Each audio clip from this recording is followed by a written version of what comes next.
Copy. Driving O'Hare. Flying out first thing Monday into a Moline, actually. And then, Radio 106.3 FM. Thanks. It's beginning to look a lot like Christmas. USF is now a tobacco-free environment. Do your part by not using tobacco products anywhere on the campus of USF. Thank you for your cooperation.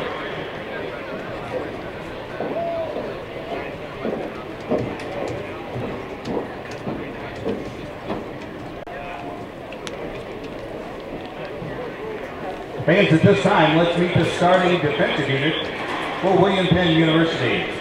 Starting at defensive end, number 4, Greg Beatty. At defensive tackle, number 90, Hunter Berry. At nose, number 1, Joe Fry.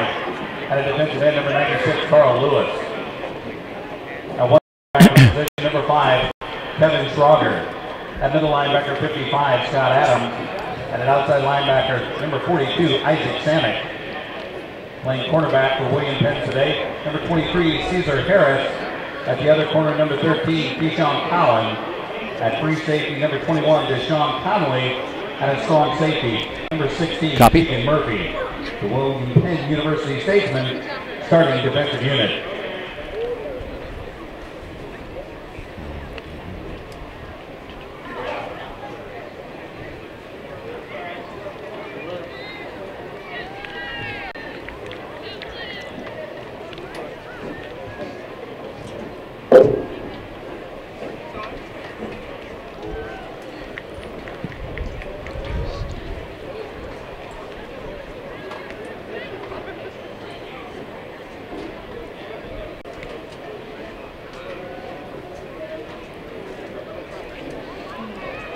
Tough test expected here today for the 6th-ranked USF Cougars facing the run-oriented William Penn University Statesmen.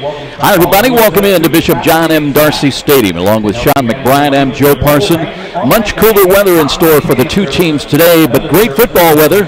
Statesmen come to Fort Wayne, sporting a 1-1 record after losing last week at Division I South Dakota, 41-16 in that ballgame. Statesmen, Sean, racked up 335 yards rushing against the D1 Coyotes, and in 2 games now this season, they are averaging over 391 yards a game on the ground.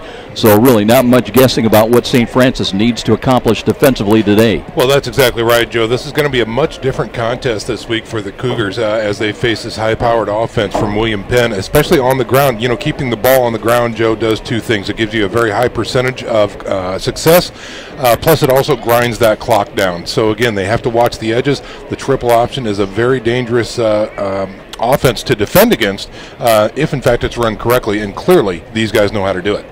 Second straight home game for the Cougars, who opened up a week ago Thursday night against Missouri Baptist. That's a first-year football program, and St. Francis led only 7-0 after the first quarter, but then put 28 points on the board in a big second quarter and took command of the ballgame. Antoine Campbell with health again, and he ran for 96 yards and a touchdown, all coming in the first half. But Kevin Dowley also using 3 quarterbacks, and each has a unique ability, skill set that's key to certain game conditions. Well, that's exactly right, and how refreshing, and boy, as a coach, you just dream of situations like this, that you could have what you called, Joe, earlier, a 3-headed monster, especially 3 very skilled quarterbacks in the backfield that you can bring in certain game situations and almost, knock on wood, guarantee success. St. Francis ranked number 6 against William Penn. Statesmen trying for their first ever victory over USF. Cougars trying to make certain that does not happen here today. We'll step out for a brief break and come back with pregame commentary from head coach Kevin Dowley when we return to Darcy Stadium. This is Cougar Football on Redeemer Radio 106.3 FM. Okay, boys, we're underway.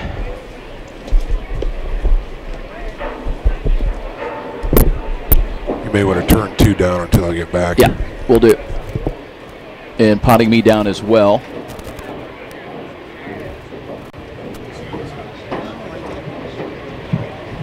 Ladies and gentlemen, at this time, please rise for the pregame prayer.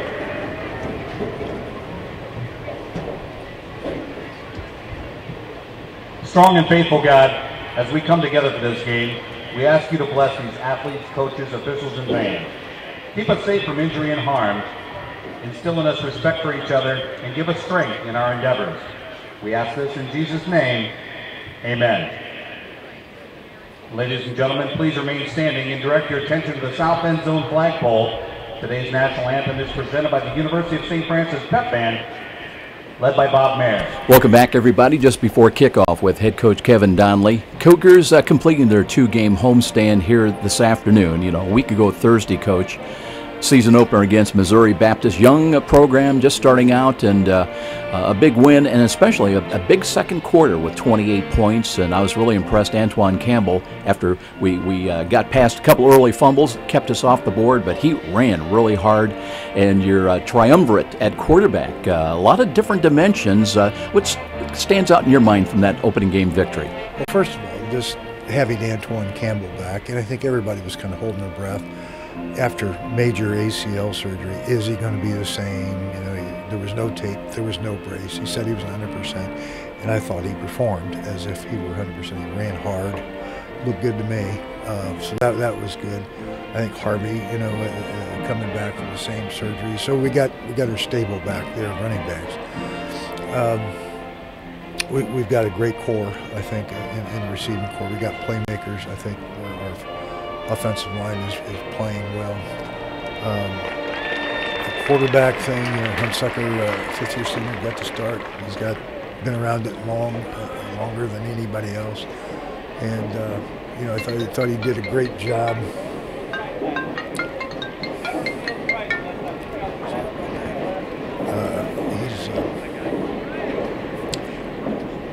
Thought he did a great job, and then Jarzab was the guy that we brought in, you know, in our goal line package, because he's another runner in there. So they got 4 backs you got to defend those two field. And he feels so well on the roof, and then freshman for that. So we were planning on playing all 3 of them early in the game, and it's not really working out. 3 of them performed pretty well.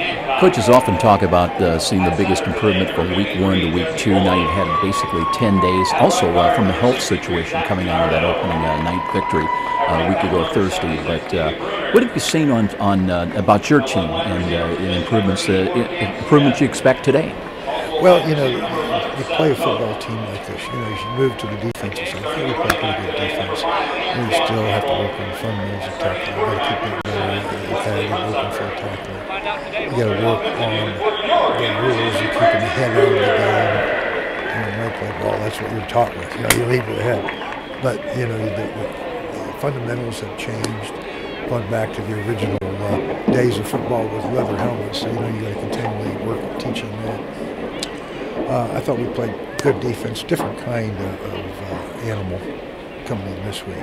Triple option football, you know, you have to take your base defense, you got to tweak everything because you got to play assignment football.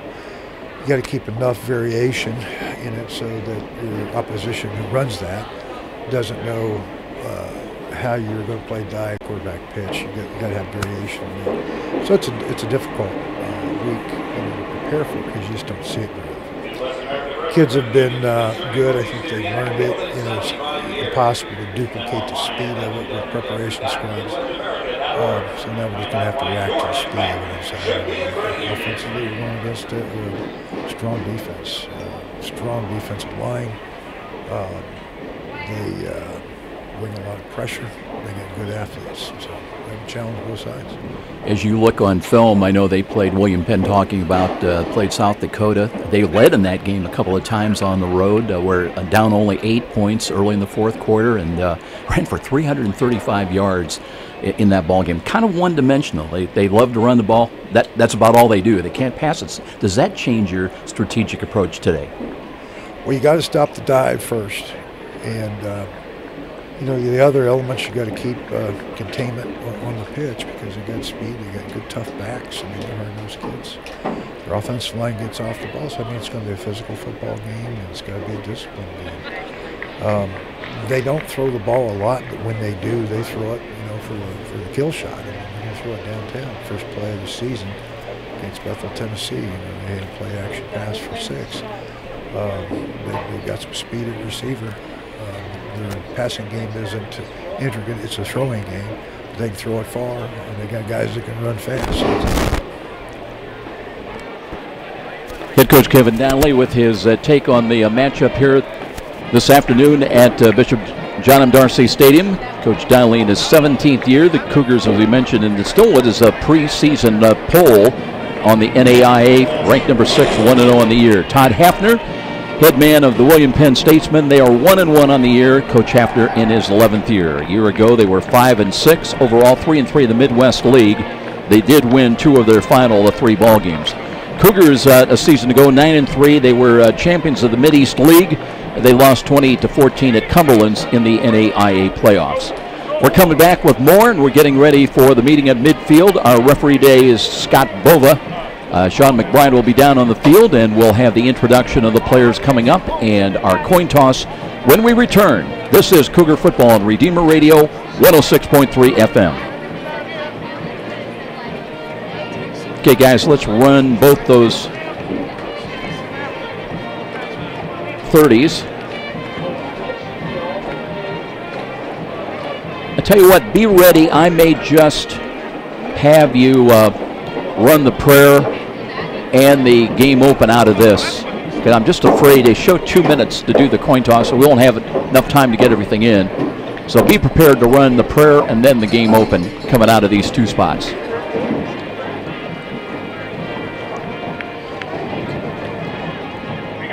Little change up.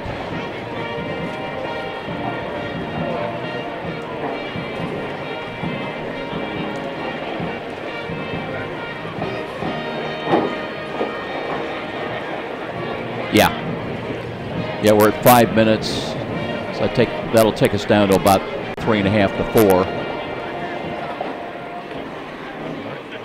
Okay, buddy. Yes, sir.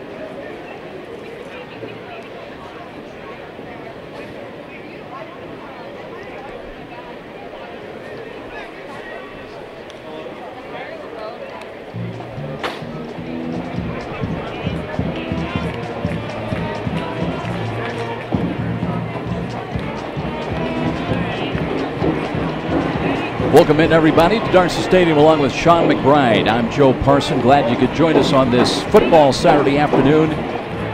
It's William Penn in town to do battle against the 6th-ranked University of St. Francis Cougars. Weather improving here at Darcy Stadium.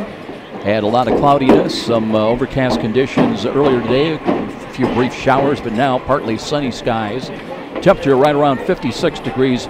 Wind, a little bit of a factor out of the northwest at 12 miles an hour. We have a wind chill today of about 53 degrees or so, and what a difference from a week ago Thursday when we had, 80, 85 degrees, and the heat index approaching over that weekend of about 100 degrees, but that's Indiana. Wait for a minute. It'll change. Well, the Cougars, as we mentioned, season opening win a week ago Thursday here for USF. St. Francis shrugging off a pair of early fumbles to finally get on track and scoring the game's first 21 points, going on to that win over first-year program Missouri Baptist 42-10. Cougars put together 557 yards of total offense. Right now, our referee Scott Bova having the co-captains meet him at midfield. Let's go down on the field for the introductions.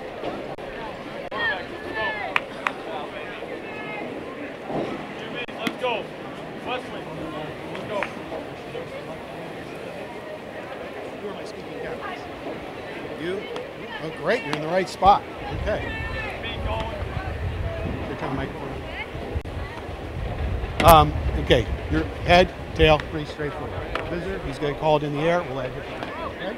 Here we go. Oh. Thank you. Tails is the call. Thank you. I normally work that way. So he'll let it hit the ground. We'll see what it is. I got heads. Okay.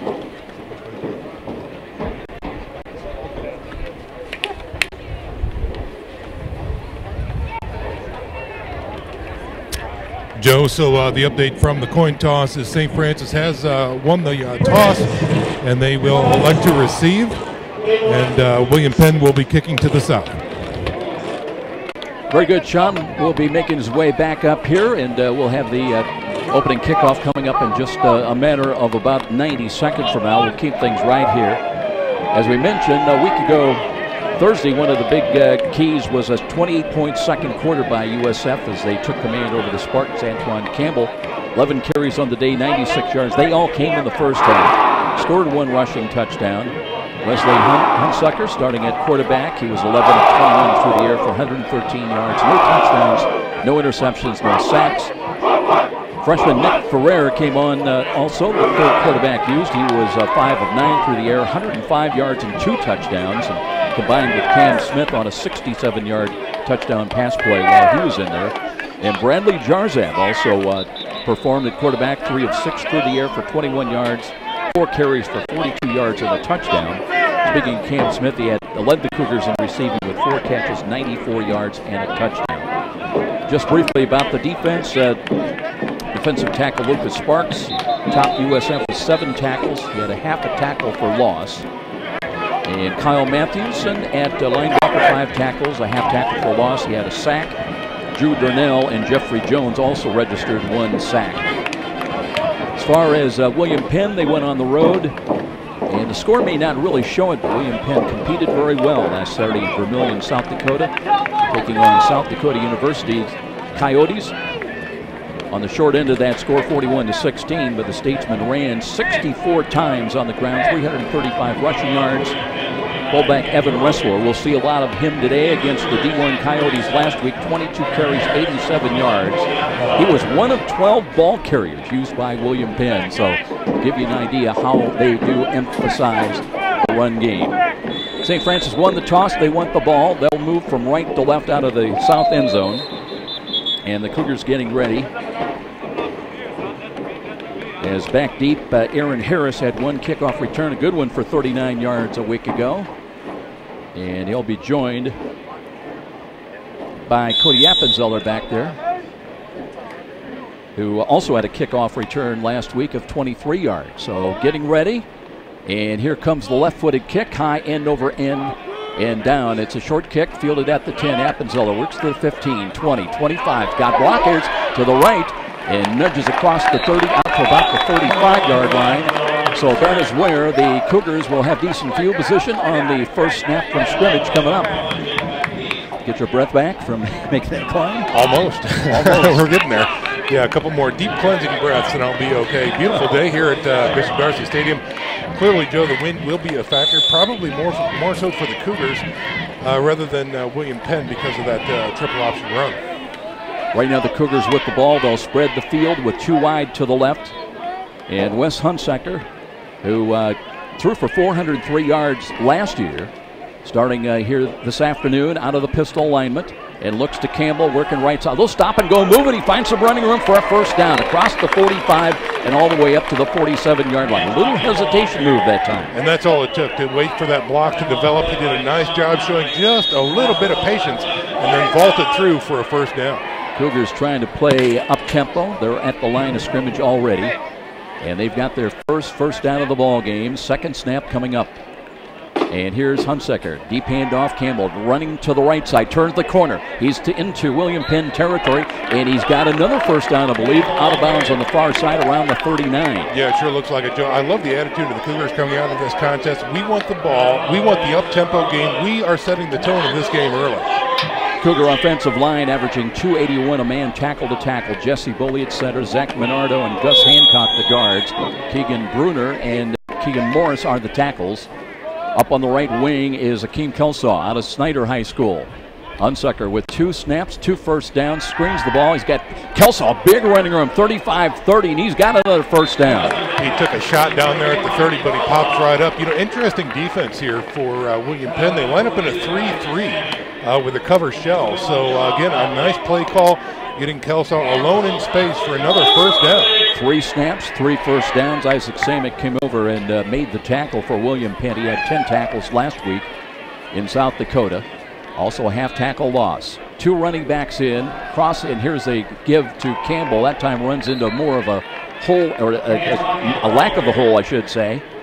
As they were coming up, Greg Beatty pinched in from one of the defensive end positions. Yeah, I think they were just trying to test the middle of the defense right there and check their resolve through the middle to see if they could get some. And they got about 6 inches, maybe a yard, and that's about it. Let's spot the ball just inside the 29. It'll be second down. Let's call it 9. And we've got Cam Smith in. He's the lone wide to the right side. Play action fake. Hunsucker rolling right, can throw and pulls it down. Now throws late and incomplete. Trying to go on the sideline that time. And looking for Appenzeller on a late crossing pattern. But now suddenly it's third down and 9. A week ago, the Cougars against Missouri Baptist, 10 of 13 on third downs for 77%. That's very, very good. Indeed, that play took a long time to develop, and the DBs were right there on the receivers, so no real opportunity there for Hunsucker. 2 wide either side of the field on third down and long. There was movement at the line of scrimmage, and is there going to be a penalty flag encroachment? They are going to waive that. There's going to be a penalty flag thrown against Statesman. William Penn last week had 5 penalties for 4. Their season opener against Bethel, they had 3 for 37 yards. Well, we saw this last week too, Joe. Hunsucker does a very nice job with the hard count, and he was able to draw Missouri Baptist offsides, I think about 3 times last week. So Hunsucker, again, showing his worth back there as the field general. Seth Coate coming in from the near side. He had 3 catches against the Spartans for 27 yards. He's wide to the left side. Short drop by Hunsucker. Looks, throws, pulls it down, throws to the corner. He's got a man out there, and they'll just overthrown, incomplete. Looking along the end line, intended for Cam Smith, trying to reach out with that right hand, but cannot pull it in. Again, good coverage by the DBs for William Penn. He had a corner on him. The safety came over to help right there at the backside of the play, and no real chance. Cougars trying to reach the 19. They'll go for it on 4th down. They've got 4 yards to make up, 2 running backs in there. Now they back away. Play clock is at 15. They've got time to change the play on the field. Still with 2 wide to the left. Hunsucker again out of the pistol. Looks and rolls to the right side. Pulls it down. Wants to run. He won't get there. No, he sure won't. Wow. Thought he might have a seam there on the right side, but again, a little indecisive. Allowed the linebacker to come over from his middle linebacker spot and hit him short of that first down marker, and they will not convert.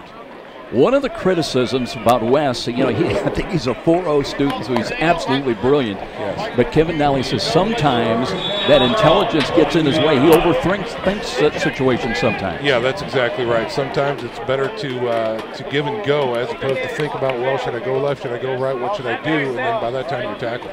Tyler Hafner starting today at quarterback. They'll give the wrestler, and he's trying to follow the big boys up front. He'll bring it up to about the 26-yard line. Wrestler is the horse. Had 728 yards rushing coming in and against the USF last year. Well, he started out with Bethel 2 weeks ago and ran for 133 yards. Last week, 22 carries in South Dakota for 87 yards. And here's a misdirection, and they've got some running room now as they take it near side for a big first down, and they've got a chance to score. As inside the 25, inside the 15, and a straight arm, and they will not get into the end zone.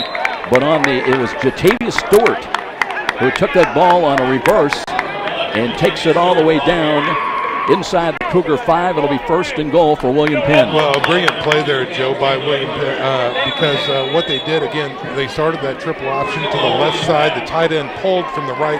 Little flip on the reverse that time, and he was alone in space almost immediately. And Stewart has enough of the wheels to take it all the way downfield and get it into the red zone. Sam Tweet sets up on the right wing, and here is the give. They give it, and it'll be a walk into the end zone. Wrestler untouched from 3 yards out. So St. Francis driving, but failing on 4th down, and it didn't take the Statesmen long as they score at the 12:21 mark.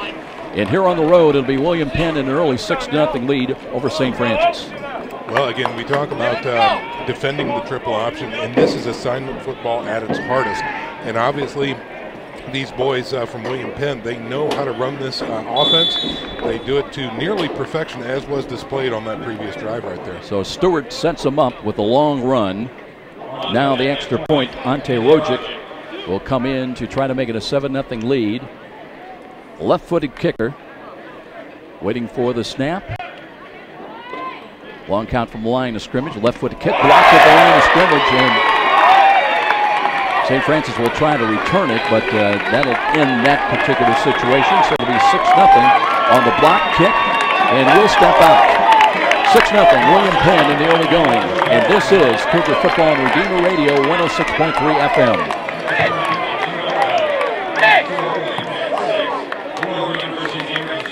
Got a Dr. Todd Briscoe, Sean, get a chance.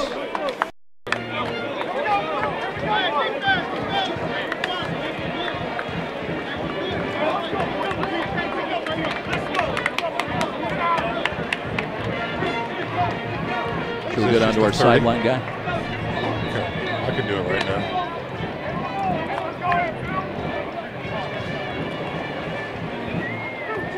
Football fans, if you can hear this game, it's thanks to our communication sponsor, Dr. Todd and Mary Briscoe and Briscoe Family Dentistry. Their generous financial support helps make this Redeemer Radio Sports broadcast possible. If you need emergency dental care, call Dr. Briscoe at 260-486-9950. Touchdown, Evan Ressler. The kick was blocked. Cougars have done a pretty good job this year. That is their second blocked kick. They had one a week ago. And just like we started, here's a short end-over-end kick. That's fielded on the far side at the 23. Return to the 30, up to about the 34-yard line. So here come the Cougars, their second possession of the ball game, but now they're trailing at home at 6-0. Nicodemus on the return that time, and not bad field position for the Cougars here at the 35-yard line. Trying to get a read, and it looks like Hunsucker will stay in as quarterback this time, Joe. Campbell also back there as the running back. He had a couple of big carries, a couple of quick, in fact, 3 snaps and 3 first downs. All was going well until that 4th down failure. Now it's Hunsucker, looks at Campbell, and he runs into traffic up the middle, but did cross the 35 and gets another couple of yards out to the 37-yard line. Well, you know, St. Francis will have to establish the run, especially not using huddle and going to this faster pace, if in fact they want the play actions to pay off. And so we're going to see these little 3- and 4-yard runs here. Pickup of 3, 2nd down and 7. Cougars have never lost to William Penn. They're 6-0. Hunsucker looking, checks off, looks to his right, throws. There's a low ball, and going down, Cam Smith has got it. They're going to spot it just short of the first down stick. It'll be 3rd down and about a yard coming north. Are they going to give it to him? They might give it to him here, Joe. You say just short. If it is, it's by an inch. Let's see what happens. Oh, there is a penalty flag, though. Yeah, I didn't see that. Way back in the backfield. Back inside the 25. Cougars, as far as penalties last week against Missouri Baptist, had 4 for 31. Officials talking things over. Our referee today, Scott Bova.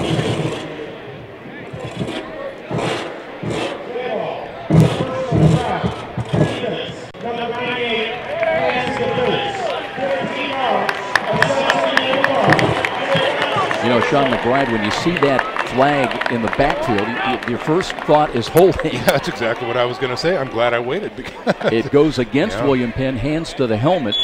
And they'll add 15 yards to that gain by Cam Smith, and it will be a 1st down as the nose of the football just outside the William Penn 40-yard line. Back in the day, we used to call that a head slap, and now it's called hands to the helmet. So. Everything changes then. That's right, it does. Smith again stays in wide to the right, 3 wide to the left side, and play action fake. Hunsucker looking to throw the middle, dumps it over, nice catch. Campbell's got it inside the 25. And falls forward down to about the 23, maybe the 22-yard line. You know, nice job that time by Hunsucker, rolling out there and finding the drag route over the middle from the opposite side of the field, and really just let it go. You know, stop thinking about it, let it go and play some ball. And that time it was a great throwing catch by the Cougars. The Cougars won last year in Oskaloosa 31-13. They had to come from behind in that one. They'll have to come from behind today. And boy, Campbell is stoned right at the line of scrimmage as I think it was Carl Lewis that wrapped up, maybe got a bit of the leg, and no gain, maybe about a half a yard loss. Last year in Iowa, Antoine Campbell, 29 carries, 188 net yards. They'll run to him again, skips, spuns around, and nothing doing again. Yeah, great penetration that time by number 42 for William Penn. That's Isaac Samick, the 6 foot, 200-pound sophomore, who does a nice job getting in the lane, shaking off his block, and getting that initial hit on the Cougar. Statesman giving up about 136 yards a game. They're always ranked #1 or near #1, both in rushing offense and defending against the run. Now it's 3rd down and long. Clock will move inside of 10 minutes.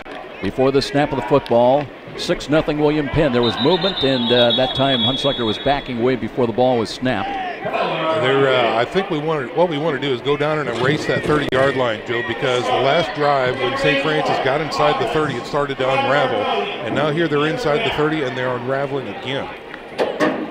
So that'll move the ball back on the penalty outside the 25 to the 26-yard line. And 3rd and 9 becomes 3rd and about 16. See Campbell checking out and Seth Cope checking in for the Cougars. Ball will be marked at the right side hash mark. Let's make it 3rd down and 15. And also they're going to bring in Jason Nicodemus as the running back. Lined up directly behind quarterback Wes Hunsucker. He'll roll to the left side. Looking for Seth Stewart. Pulls it down. And now reverses back to the right side and throws. He's got an open man and a catch, and there's Cam Smith. He's got it inside the 10. Wow. Good heavens. He was almost in the grasp of the defender. Kevin Schrager is from the outside linebacker position, had some heat, jumped up, but didn't want to rough the passer. Thought he threw it, but Hunsucker spun out of it and was able to complete that pass to Cam Smith. Cougars going no huddle. They go to Campbell. Campbell starts right, spins left, got another yard back inside the 9, maybe to the 8, but not much there. Suddenly stiffening defense. Greg Beatty pinching in again as he had 5 tackles, 2 for loss, couple of sacks last week in South Dakota. And I think they're going to give forward progress right inside the 10 there, Joe. I don't think they're going to give him much more than that. So I think officially that's going to be a no gain on that play. 2nd down and goal from the 10-yard line. St. Francis now bringing in, well, they show Zach Gegner, but I believe that is actually Keegan Bruner wearing his uniform today. So 2nd down and goal. Hunsucker looking. Play action fake. Hold. Throws over the middle. And incomplete. Was there impeded Cam Smith? Well, he doesn't raise an arm or call for the flag. So now it'll be 3rd down on the incompleted pass. I think we're just going to call that some good coverage there, Joe. Cam was lined up in the outside wide receiver position, came across the field as his partner in crime, Akeem Kelsaw, was trying to wheel out to the flats. And the pass was thrown over the middle, and it was covered up. Cougars trying to get something going now on this 3rd down call, obviously in 4 down yardage area. They trail it 6-0 here with 8:33 remaining in the opening quarter. Motion right to left behind the line of scrimmage by Kelsaw. Here's a roll to the left and a pass to the flats. Kelsaw's got it and looking for the pylon. Did he reach across? Touchdown! 10 yards. Kelsaw reached out with the right hand and broke the plane of the goal. The Cougars are in a tie game here with 8:27 remaining in the first quarter, 6-6. Great execution that time, especially by the quarterback and Kelsaw. Kelsaw was the main line of scrimmage. When he got to the edge of the line, he did a little up and out pattern, caught it in the flats, and tiptoed into the end zone. And we got 6 points on the board for the Cougars. Extra point attempt by Nix coming up, trying to give the Cougars the lead. A lot of movement in the line of scrimmage defensively. Kick is on the way, and that one kind of tailing off to the right, and it's no good. That one pushed to the right by Ryan Nix. He was 6 of 6 last Thursday night, a week ago Thursday. So we've got a tie here at Darcy Stadium, 6-6. With a timeout at Darcy Stadium, and this is Cougar football on Redeemer Radio 106.3 FM.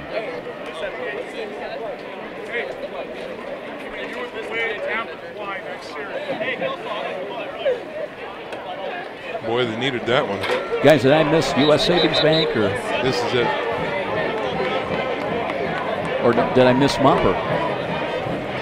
This is U.S. We're on target? Okay. I can't throw it that way!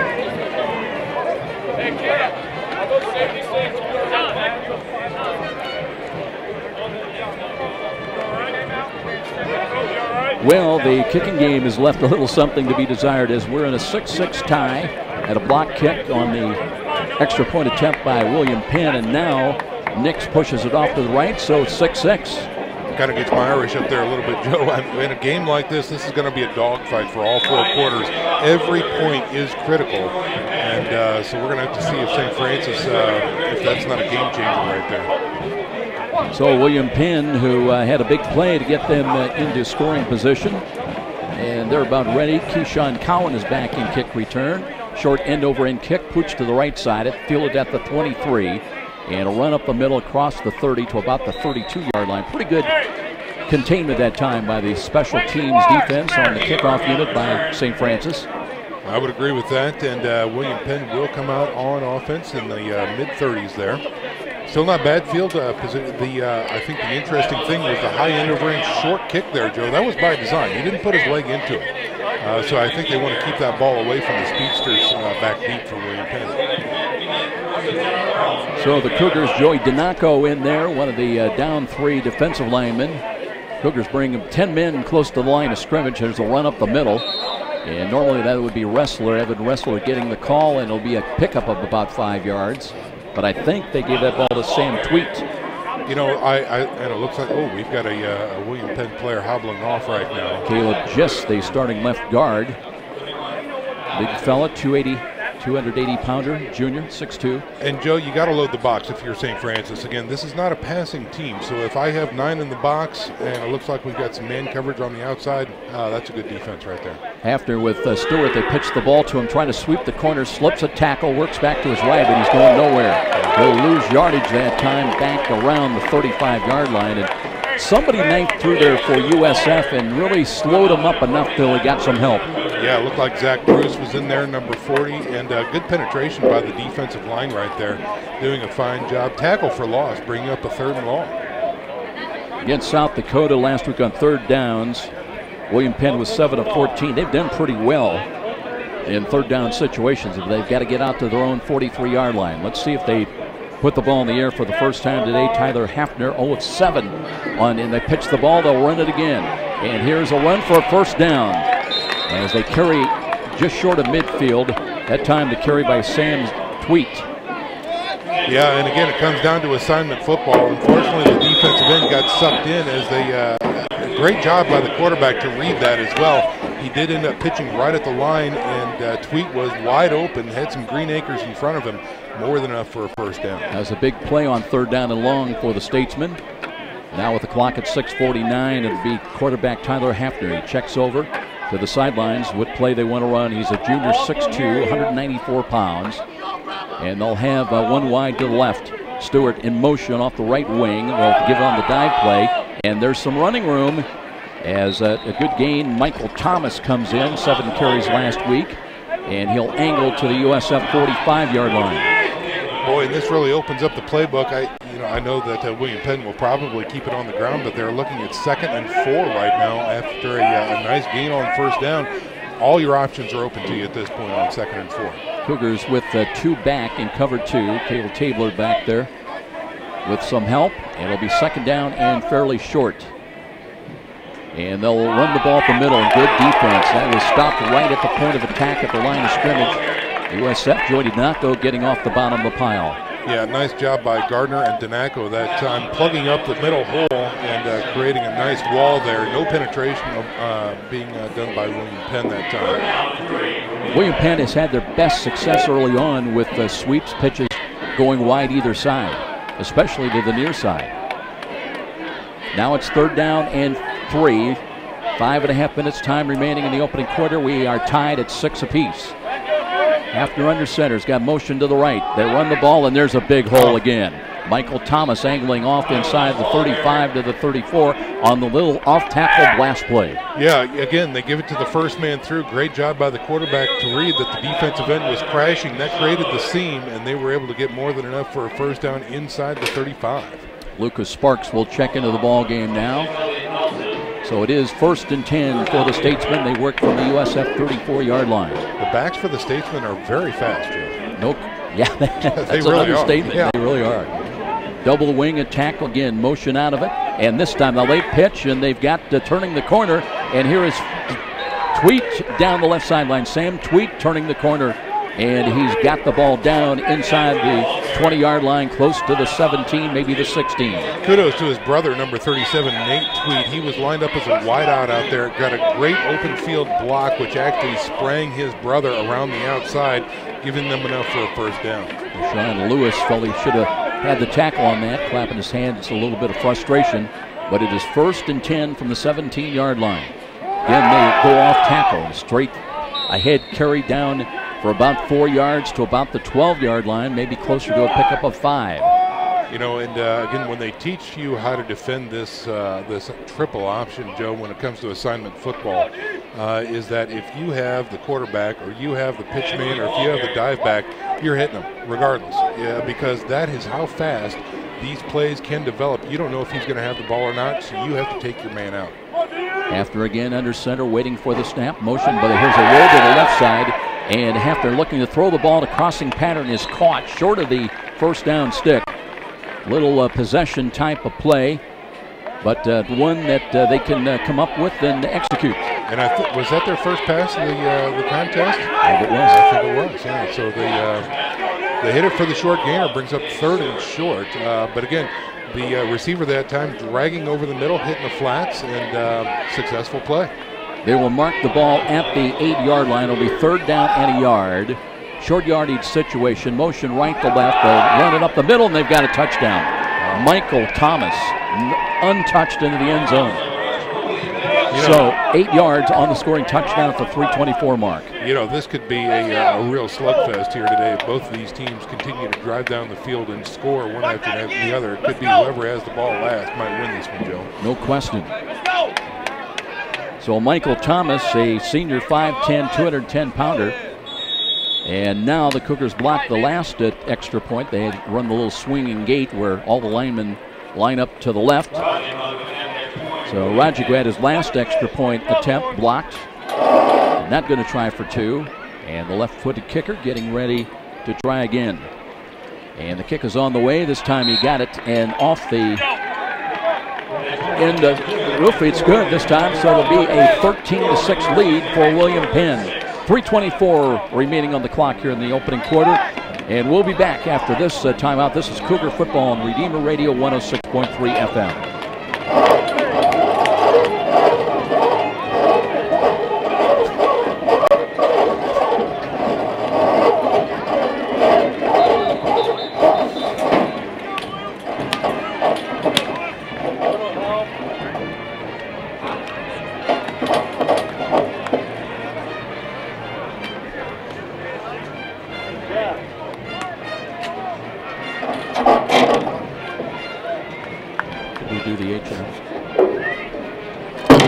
Ladies and gentlemen, the official travel sponsor for Redeemer Radio Sports is H&L Electric Incorporated. For all your commercial electrical needs, large, small, and in between, call Peter Dan at 260-357-0123. Cody Appenzeller back in kick return as the Cougars playing from behind once again. They trail by 7 now at 13-6. Take a look at some of the other games going on elsewhere in the Mid-States Football Association when we get a chance. Rojek with a long kick high, end over end, and Appenzeller's got it inside the 10. Works right side, 15-20, cuts back to his left, steps out one tackle, then ramped up across the 25, got to about the 26-yard line. Here come the Cougars on offense. They'll have the ball again, like you said, Joe, at the 26-yard line. Not too bad on the return that time. And it looks like the sun is making an appearance here right now. But the wind still a factor. Some of the other games going on elsewhere. Marion on the road today up in Wisconsin against Oshkosh by Gosh. Also Taylor home to St. Ambrose. We'll see the Fighting Bees next week in Davenport. Robert Morris there at Olivet Nazarene. That's a night game at 7 o'clock. St. Francis, Illinois, now 2-0 on the year. They're home to Lindenwood Belleville. And here's Hunsaker, pitch of the ball right side. Campbell gets to the outside, turns the corner, got across the 30 up to about the 31-yard line. So good, hard, quick run that time by Antoine. Yeah, good call. Get your playmaker alone in space out there and see if, in fact, the Statesman can match the pursuit angle that time. And that's a nice 5-yard gainer by St. Francis. One other game to mention, Siena Heights. They're hosting St. Joe Rensselaer today. Clock is running, and now the officials, well, they blew the whistle for a moment. I believe they had a clock issue. Now running, approaching 3 minutes time remaining in the open quarter. Play clock down to 8. Hunsucker might have checked off. Changing the play call at the line of scrimmage. Blitz coming defensive left side. Hunsucker rolls left. Looking to throw over the middle. He's got a catch. Seth Stewart's got it up near midfield to the 49-yard line. Wow, well pass play right there. Again, the backs in the backfield crossed immediately through the linebackers into a tizzy, so they spread out. Stewart was alone over the middle, and nice throw and catch that time. Beautiful job. I liked your comment earlier. A game like this, maybe the team that comes up with some defense wins it. Yeah. Right now, both teams moving well. They'll run the ball again. Campbell looking for running room, did not find any. Maybe gets back to the line of scrimmage, maybe half a yard close to midfield, but that is all. Yeah, the testing of the middle of the defensive line isn't going to get you much. The Statesmen are stout up front, even though there's 3 of them. There's 3 big, strong linebackers right behind them. Hunter Berry credit. Here's a screen. Appenzeller wins the race. 45-40. Angles out of bounds near side. Inside the 40 of William Penn to about the 38-yard line. Yeah, he's got some wheels on that little screen pass to the left side. He was short in the slot area and then darted out to the sidelines. Picked up more than enough for the first down. Cougars going no huddle. Sept Cody wide to the near side. Option run to the right. Hunsucker pulls it down, throws over the middle. High ball incomplete. Looking for Sept out of the backfield. Yeah, we got to put Stewart on the rack and give him a couple more inches because that one was high. It sailed a little bit, but again, if he was just a little bit taller, that could have been an easy completion. Yeah, he's 5'7". Yeah, maybe. There you go. Yeah.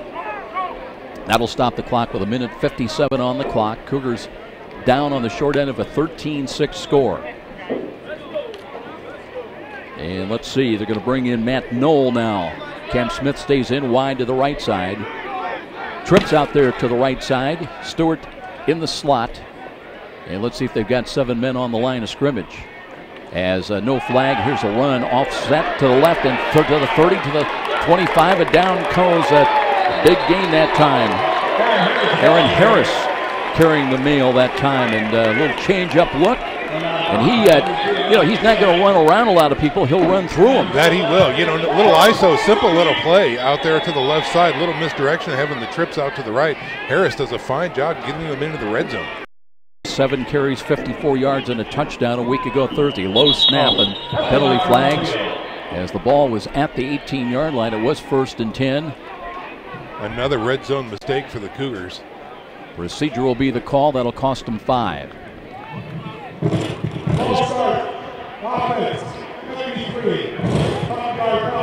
Well, that was kind of their downfall on that opening drive when they moved the ball almost at will, and then became 1st and 15, and the wheels kind of fell off offensively. Yeah, they get around this part of the field, Joe, and the mistakes start showing up, which is very unfortunate, especially when you're playing a no huddle. You're trying to keep that rhythm going, and the penalties throw you out of that rhythm. Cam Smith in wide right. Antonio Brown's got the coverage. They try to body up on him. Here's a run up the middle as the Cougars try to get that penalty yardage back with Harris picking up 4 of the 5 yards back, so it'll be 2nd down and 11. Nice counter play, takes it down inside the red zone again to the 19-yard line.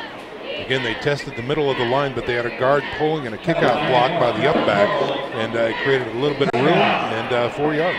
Monte McDowell into the lineup now. One of the early times. We're in the final minute of this opening quarter. 13-6 our score. McDowell in wide to the right.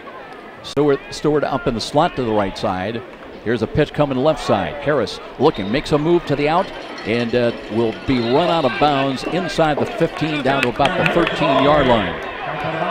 Again, good pursuit that time by the Statesman, but even nicer, the block outside by the tailback was number 21 there for the St. Francis Cougars.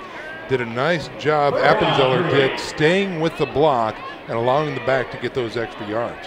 Cougars right now going against the wind a little bit. Final 28 seconds. It'll be 3rd down and 3 with the ball marked at the 11-yard line. They did not get out of bounds, so this might well be the final play of this first quarter. We're down to 16 seconds, time remaining.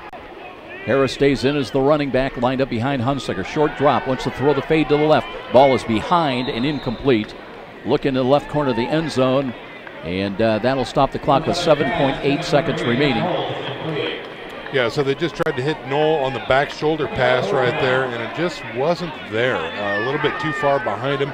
He wasn't able to put on the brakes and look back fast enough to get that pass. And that brings up a fourth, that's a test, 4th and 3 now. Now they can pick up a first down at about the 8-yard line, but they've got to have it right now. 4th down coming up and 3. Keem Kelsaw up in the slot to the right, in between the trio of receivers. A little bit of a diamond formation out there. Hunsaker, long count from the line of scrimmage, looking, rolls to his right, pulls it down again, throws into the corner of the end zone, and a dive for it, and incomplete, in and out of the hands of Cam Smith. Generally, he's like money. Yeah, he generally is. That was a tough one to catch. He had to go horizontal to get a little leap there, and of course the DB was right there with the outstretched paw. I don't know that he got a hand on it, but that again would have been a very, very tough catch to grab. Unfortunately, the incompletion gives the ball back to the Statesmen. That is the second 4th down stop.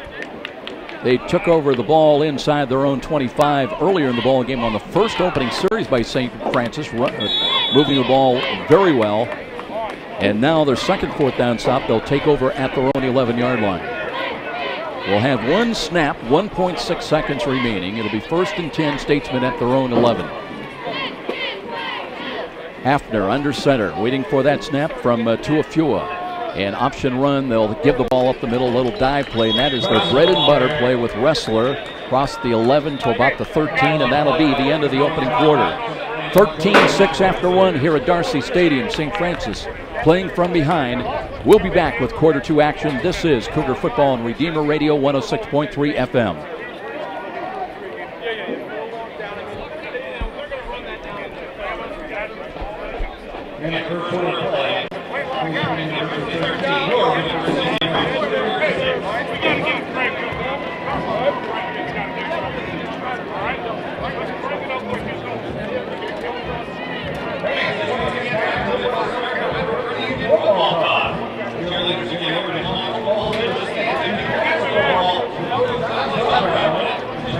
Cougars hit the road next Saturday afternoon on Saturday, September the 20th. We'll be out in Davenport, Iowa. Cougars against the Fighting Bees of St. Ambrose. That'll be a 2 o'clock Fort Wayne kickoff time. Our pregame on Redeemer Radio begins at 1:45, again, Fort Wayne time. As far as William Penn, John, they're on the road also. They go to St. Louis, and they'll take on that Missouri Baptist Spartan team that we saw a week ago Thursday. Well, I got to tell you, these Statesmen from William Penn really, they have perfected this triple option. You know, on the high school level, we get to see this with the Bishop Warrior Saints. And this is the same very style of offense that they play. And, you know, that's why it's so hard to defend, Joe, is because it's really not used a lot anymore. So it's a very difficult offense to defend against, and it's very slippery. Jatavius Stewart split wide to the left. Corey Stantz has got the coverage on him. Motion left to right, I should say, and they'll pitch the ball. This time it's stacked up, but again, a good recovery on the, they'll get back to the line of scrimmage, or Willie. Yeah, it looks like very close. He at least avoided a tackle for loss that time, the running back did. And now it looks like we've got a player down, Joe. Yeah, one of the Statesmen a little slow getting to his feet. That's going to allow the Cougars to make a change. Defensively, that'll create a stoppage of play right with 14:45 remaining in the second quarter. 13-6 our score. So we have a stoppage on the field down below. Let's step out for this word. This is Cougar Football on Redeemer Radio, 106.3 FM. Water! Water! Water!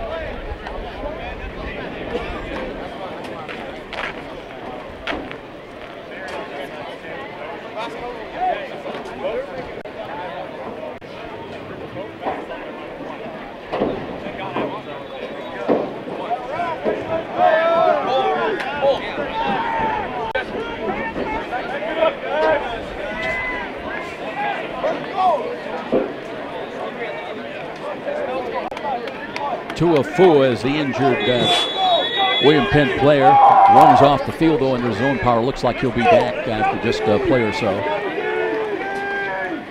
But we're going to rub some dirt in it, Joe. It'll be fine. Yeah. Always, you know, you lose your center, though. There's a certain rhythm and continuity when that snap from to the quarterback, and we'll see if there's any harm on that. 3rd and 7 now. Big call again. Motion right to left. Option run by Hafner. Hafner spins. He won't get much. As he brings it out to about the 17. Not much there. Nice job by Mathewson, number 31, for the Cougars on defense, as he did a fine job from his inside linebacker position, seeing that his responsibility was the quarterback. Still had the ball, and nice tackle there after a little gain. Brings up a 4th and 40. Sam Tweet is the punter. He had one punt last week for 31 yards. And inside the 5, he'll wait for the snap at about the Statesman 2-yard line. Cougars will table it back into Cougar territory at the 46. USF should get very good field position out of this. Here's a low snap. He picks it up in kind of a rugby run. Short kick. That's off the side of his foot. And wow, that's going to be out of bounds somewhere inside the 25-yard line, I believe. They need to find a different kicker, coach. Man, and when you say 25-yard line, that is William Penn's 25-yard line. That must have been a 6-yard punt, if any. Let's see where they mark this thing. Everybody walking around inside at the 23-yard line of William Penn. Wow. He got it back to the line of scrimmage, and that's about it. Wow. Well, you know, when you take that running kick at it, that throws all the mechanics off. Yes. And he just didn't get it. Number 87 for St. Francis. Will now be wearing number 66. All right. I think that's Keegan Bruner today. I think you're right. Yep. But here we go. Wes Hunsucker, chance to try to get the Cougars back into a tie. Great field position at the William Penn 23 after the short kick. Too wide to the right side. Hunsucker looking short drop, looks right side, throws the ball. There's a catch, and not much there after the catch, right at the 20-yard line. They'll take what they can get. And Colin Harrop, I believe, on the catch. Yeah, that's exactly right, Joe. Again, he's lined up on the wide out to the right side, started inside, was hit quickly with the pass, falls forward, nice 3-yard gain.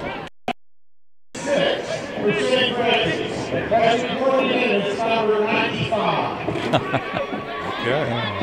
Musical numbers today for the Cougars. And here we go. Gain of 3, 2nd down and 7. Short drop again. Hunsucker pulls it down, throws the middle in the slot. He's got a catch, and that's a pass-off for the touchdown. He broke a couple of tackles and takes it in. That was a touchdown. The pass good for, what, 20, 21 yards? Yeah, that's exactly right. That's 2 on the day for Akeem Kelsaw. First, he did the little up-and-out route when they were deep on the other side of the field, and this time he was alone, open in space on the right side flats, turns around, jets in, and the St. Francis Cougars score 6. Well, I'll tell you, we've talked about Akeem Kelsaw since he came into the program out of Snyder, prolific producer for then Russ Isaacs and Kurt Tippmann. And, well, you know, he's got the abilities. He can carry a team. Extra point needed for the tie. Got a lot of leg in this one, and up on, it's good. So Nix atones and gets it through. We're in a tie, 13-13 with a timeout here at St. Francis. This is Redeemer. This is Cougar Football and Redeemer Radio, 106.3 FM.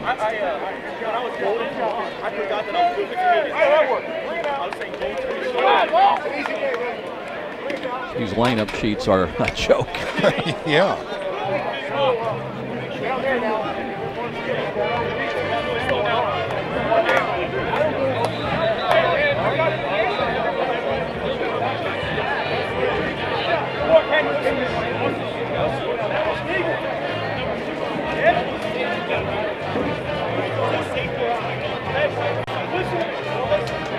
Welcome back, everybody, to Bishop John M. Darcy Stadium. Sun turning out, warming up a little bit. It was about 53 degrees or so at kickoff. And right now, we've got a great game going on in the Mid-States Football Association. 13-13 tie. The Cougars ranked number 6 in the preseason poll. Back into a new ball game with William Penn.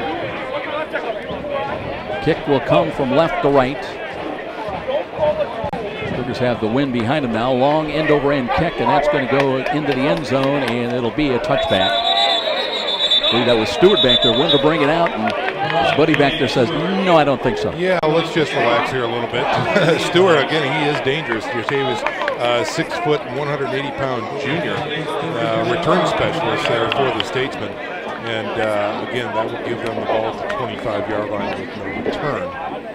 And it looks like we've got some first quarter stats here, Joe. Some interesting numbers here to talk about. First downs, William Penn had 5 of them. St. Francis had 9. Rushing yards, William Penn, 143 yards rushing in the first quarter compared to St. Francis, 65 yards. Both of them had 13 carries. Jeffrey Jones defensively in the middle. Carrington Thompson and Joey Donaco are the down 3. Here's a run to the right side, and they'll try to bring it and turn the corner. And just stringing the play out. The gain will be out across to the 30-yard line. Yeah, again, that was Jatavius Stewart, number 11. Again, he should have been tackled twice, but he is so slippery. He was able to shake off those tacklers, get it to the outside, and turn what could have been a 1 or 2 yard gain into a very nice gain. Yeah, a gain of 5, so second down and 5 with the ball right at the William Penn 30-yard line. One wide to the left side now. And Hafner under center. Motion again. They run the quick dive. That's tripped up. Not much there. And getting up off the ball, Carrington Thompson got a knee. That was enough. Yeah. Carrington Thompson, number 97, staying at home that time, doing a fine job. They tried to blast it in between the tackle and the end. And it will not be enough for a first down. But it does give the Statesmen 3rd and short. A lot of horses, weapons back there. They ran 12 different ball carries last week against South Dakota. And they've got motion again off tackle run, and they're close to the first down up around the 35. I believe they've got it. Now they mark it just when it is 1st and 10. A couple of Cougars are signaling that they've got the ball, but the white hat says no, that's not first down.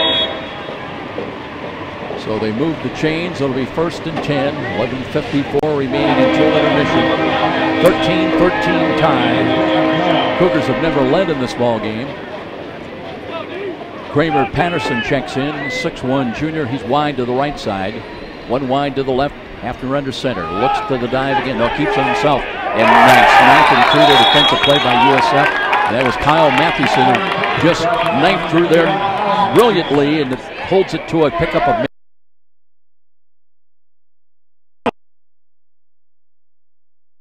the outside linebacker sprinting into the offensive backfield to cover the pitchman, because the quarterback knew the pitchman was covered. He had to eat that ball, and of course that limited the gain to 1 yard. Nice defensive play. Sorry, Joe. Tuafua, by the way, back in there to snap the ball at center for the Statesmen. 2nd down and 9. Hafner's got motion right side, keeps the ball himself. This time turns the corner, running room, slides down across the 45. He'll be short of the first down, I believe, by about a yard. Yeah, still some moisture on the field overnight as he slid for a good 2, possibly 3 yards past the sticks. But the initial... Now Hafner is down. He looks like he might have a cramp or something, because that happened late. He was on the way back. Now that his back, remember Taylor Parsons out for about 3 to 4 weeks with an elbow injury. A surgical procedure performed on him during the week after being injured a week ago. But Hafner in some difficulty now, and his backup would be a 6'1" junior quarterback, Hunter Collins. Yeah, it's kind of scary there, Joe. He just dropped to his seat and sat right on the carpet, took his bonnet off, and eventually laid back. So maybe it's just a cramp or some okay, he is limping a little bit. Could be just got his bell rung. I don't know, but he is making his way off the field under his own power. Isn't it funny? A week ago, we had all the heat and heat index. I don't think we had a single cramp situation either way. Yeah. And this is football weather. Cool day, and you have a guy go down ostensibly from a cramp. Right. Well, let's see now if they have to bring in Collins. Looks like maybe number 9. Yeah, that's Hunter Collins. So he's actually number 3 on the depth chart, but it'll be 3rd down and 1. Let's see how they execute here. They'll run the ball, and they've got the first down, or close to it. Up around the 46, just short of the 47-yard line. Flag comes in from the backfield right to the interior of the line there. This may be a hold against William Penn. Jatavius Stewart was out for a play and will come back in the ball game. Referee today, Scott Bova. William Penn, by the way, backing up, so it looks like it'll go against the Statesmen. It was 3rd down and 1.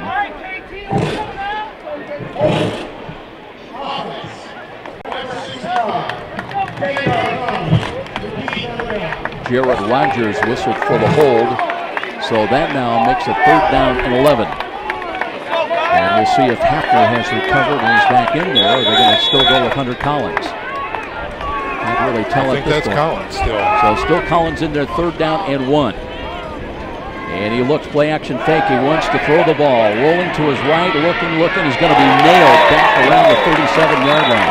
He had some backside pressure from Dinaco there that I think he didn't know he had or outran. He tried to set up for a pass there, Joe, on the far sidelines, and Dinaco just blasted him out of bounds. You know, I think Collins was thinking, well, this big lineman's not going to. He can't catch me. He can't, 229, but he did. Yeah. And it's 4th and 10. Wow. So once again, it'll be Tweet in to punt the ball, and he had bad luck last time he tried to kick the ball, set up a Cougar touchdown, a tying touchdown. He waits at the 21-yard line. Waiting for the snap. And here it is, and they will roll to his right. This time he got a little high kick, but it's angling out of bounds once again. Well, that's one way to prevent a return, but you're not getting a lot of distance on it, and St. Francis looks like they'll have the ball somewhere around the 45 to the 47-yard line by the time they line it up. Again, Joe, as you called it, a short kick, no return, obviously, and I think they're putting it at the 40. Well, it was caught out of bounds at the 40. I was going to say somebody missed the missed the memo there. Yeah. Anyway, that was still great field position. It was caught about 3 yards deep. Yeah, exactly. Clock stopped on the field. 9:37 remaining. 13-13 tie between the Cougars and William Penn. And here come the Cougars trying to go to work, but you know. Despite it all, pretty good field position at their own 40-yard line. Hunsucker with 2 protectors in either side of him. Out of the shotgun formation, wants to throw. Looking, pumps, pulls it down, throws the fade. He's got a man out there. That's Coach. Inside the 20, 15, 10, 5, and to the house. Sept Coach, 1 pass, 1 touchdown for 60 yards. And for the first time today, St. Francis has got the lead. Just beautiful execution that time by your St. Francis Cougars. Hunsucker showing a tremendous amount of patience in the backfield, allowing the play to develop, and again, great protection by the offensive line, giving him that time. And how about Seth Coate turning the jets on, getting some distance between the defender and the ball was on the money, running it to the house. Just beautiful. Cougars on top for the first day. Now Nix tries to give them a lead of 7. Waiting for the snap. The holder is Bradley Jarzab. He's a backup quarterback as well. Right-footed kick, booming up and through the uprights. Good. 20-13. Cougars finally on top here at home against William Penn. And we'll be back with more. This is Cougar Football on Redeemer Radio 106.3 FM.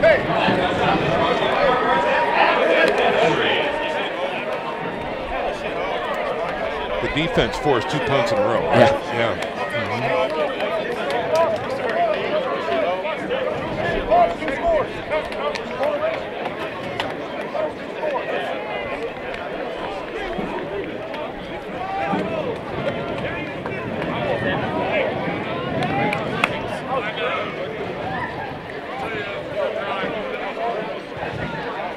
Well, a year ago out in Oskaloosa, Iowa, Wes Hunsucker threw only 1 pass on the day, and that was good for 38 yards on a touchdown to Matt Knoll. Today, already Sean McBride, 3 touchdown passes, and the last one, that was a highlight film moment with Hunsucker connecting with Seth Coate, good for 60 yards and a touchdown. Yeah, the first 2 to Akeem Kelsaw from Snyder, and of course, last one to Seth Coate right there. And again, St. Francis responds on offense when their defense actually have forced 2 punts in a row now, Joe. You talked about it earlier. If the defense shows up, that could be the game changer. Here comes the kick, end over end, down the far side. That'll go deep into the end zone. They're going to try to run it out, and yes, they will. Wow. To the 5 and to the 10. Not even to the 10. Wow, somebody missed some communication on that one. That was almost to the end line. Yeah. You know, Jatavius Sturt, again, he had the ball right there. He made that decision. And, Joe, it looked like to me he was almost just trotting out of the end zone. He was maybe waiting for something to develop, but he surely didn't turn the jets on there, and it bit him right in the tail feathers. Well, that's about a 15-yard differential between where they have the ball and where they might have had it up around the 25. So the Cougars send their defensive unit back onto the field.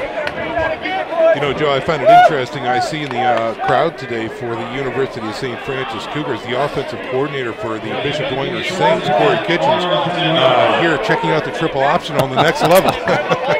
Cougars just one safety back as they'll run the ball off tackle run to the right side, and not much there. Again, only the 11, maybe the 12-yard line. Wrestler on the carry.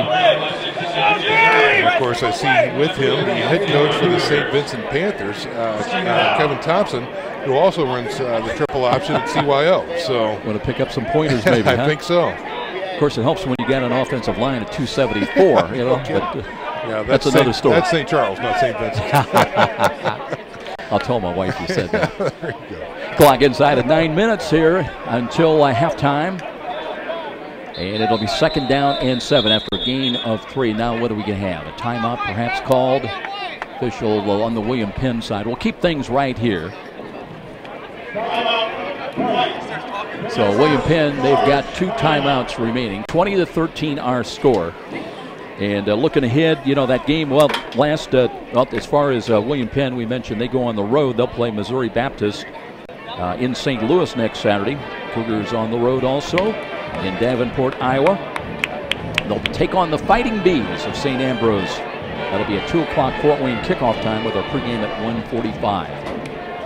And again, Joe, back to this matchup here now that the timeout's over. The Cougars really owning the second quarter. 13 unanswered points for the Cougars, as again the end of the first quarter score was 13-6, as William Penn was on top of the Cougars. But again, 20-13 your score now. Hunter Collins stays in at quarterback, operates out of the pistol, play action fake, rolls to his left, got some running room, cuts to the 10, is going to take a step up around the 15-yard line.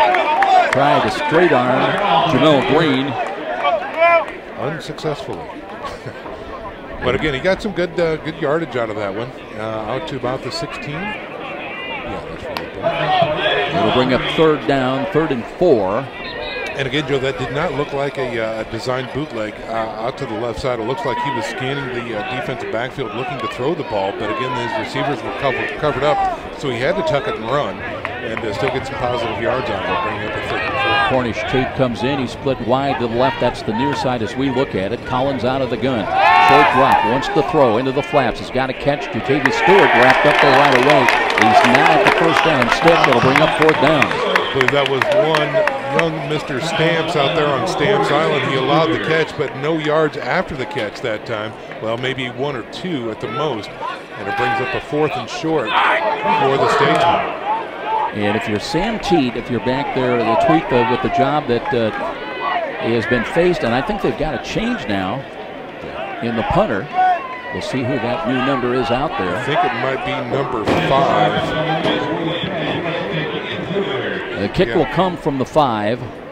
And again, it's a rugby-style low-line drive kick, and that's still going out of bounds somewhere up around the 32-yard line. Kevin Strauer, the junior, number 5 that time for William Penn. And boy, oh boy, St. Francis getting all the breaks here as their defense, once again, that's 3 punts in a row that they have forced, Joe. And again, the offense, that is just some icing on the cake to get the ball where they're getting it now. Wow, at the 30-yard line of William Penn. And, you know, if you're Coach Hafner, Coach Todd Hafner in his 11th year, you've got to be thinking, it's not that complicated, you know, the punting game. I mean, no, it surely is not.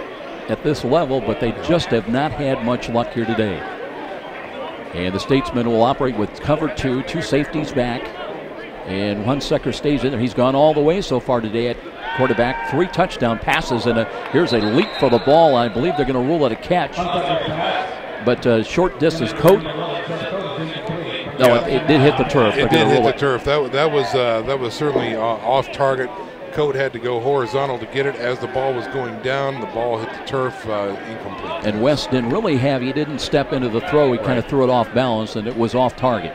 2nd down and 10 with the ball at the 30. And they want to throw. Hunsucker looks over the middle, and the ball tipped, and then Coat couldn't find it on a deflected ball.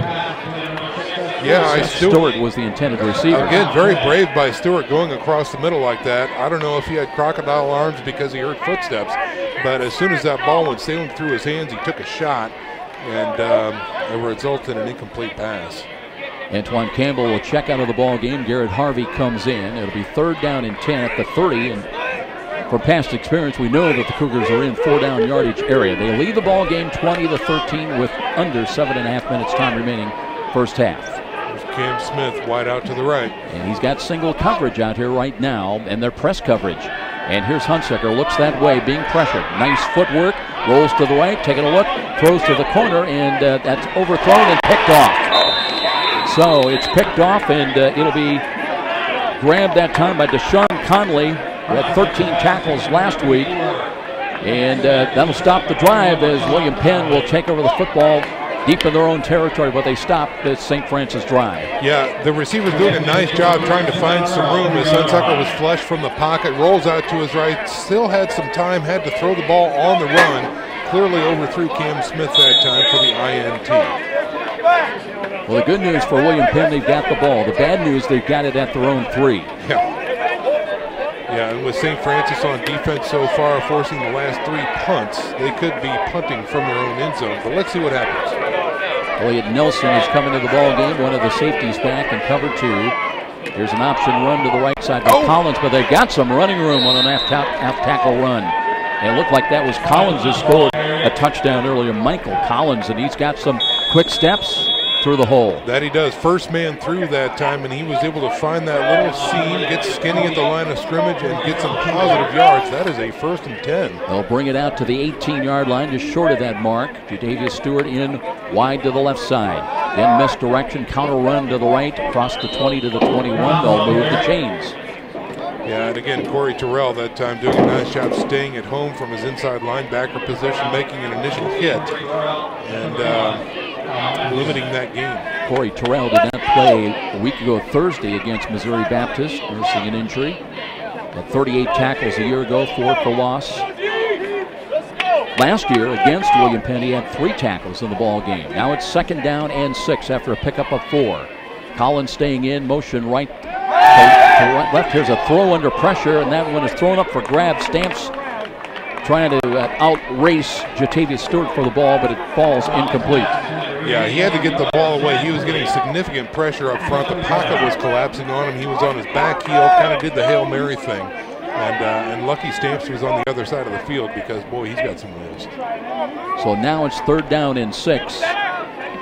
Statesman's got to bring the ball out to their own 28-yard line to try to convert and set up a new set of downs with 6:14 remaining in this first half. Here's a give to the first back through. No, it's a keeper play, and they've got Hunter Collins and he's into the 2nd level across the 40-yard line. Just exactly how dangerous that triple option is, Joe. That first give faked us both. I was looking at the give man, first man through, thinking, oh, why'd you give it to him? He didn't. You know, quarterback kept it around the end. And again, it moves the chains and keeps control with William Penn. Improving field position now for the Statesmen at their own 42-yard line. So they try now to play from behind and get into a tie. Tuafua ready to snap the ball. Collins under center, looks again, and there's a little bit of a hole for Collins. Dances his way across the 45. Got another 7-yard line. Again, a nice run that time. I think they find success giving it to the first man through on that side of the line, on the right side compared to the left. Because, hey, who doesn't want a 2nd and 4, 2nd and 5 like what they have now? Jake Adams opening up the hole that time. Kramer Patterson in on this series. That's a gain of 6, 2nd down and 4. Cougars trying to tighten up. They've got 10 men within about 8 yards of the line of scrimmage. 1 safety back on this snap. And here is Collins, looks, and there's a hole. Jumping over a would-be tackler for a 1st down. It's Collins again with the carry. The front line right there for the offense doing a nice job chopping the defensive line down. When the first man through got the ball, he had daylight right in front of him. There were no big uglies trying to get to him, and so that was an easy conversion for the 1st down. And they'll mark the ball at the USF 42-yard line. Statesmen on the march once again.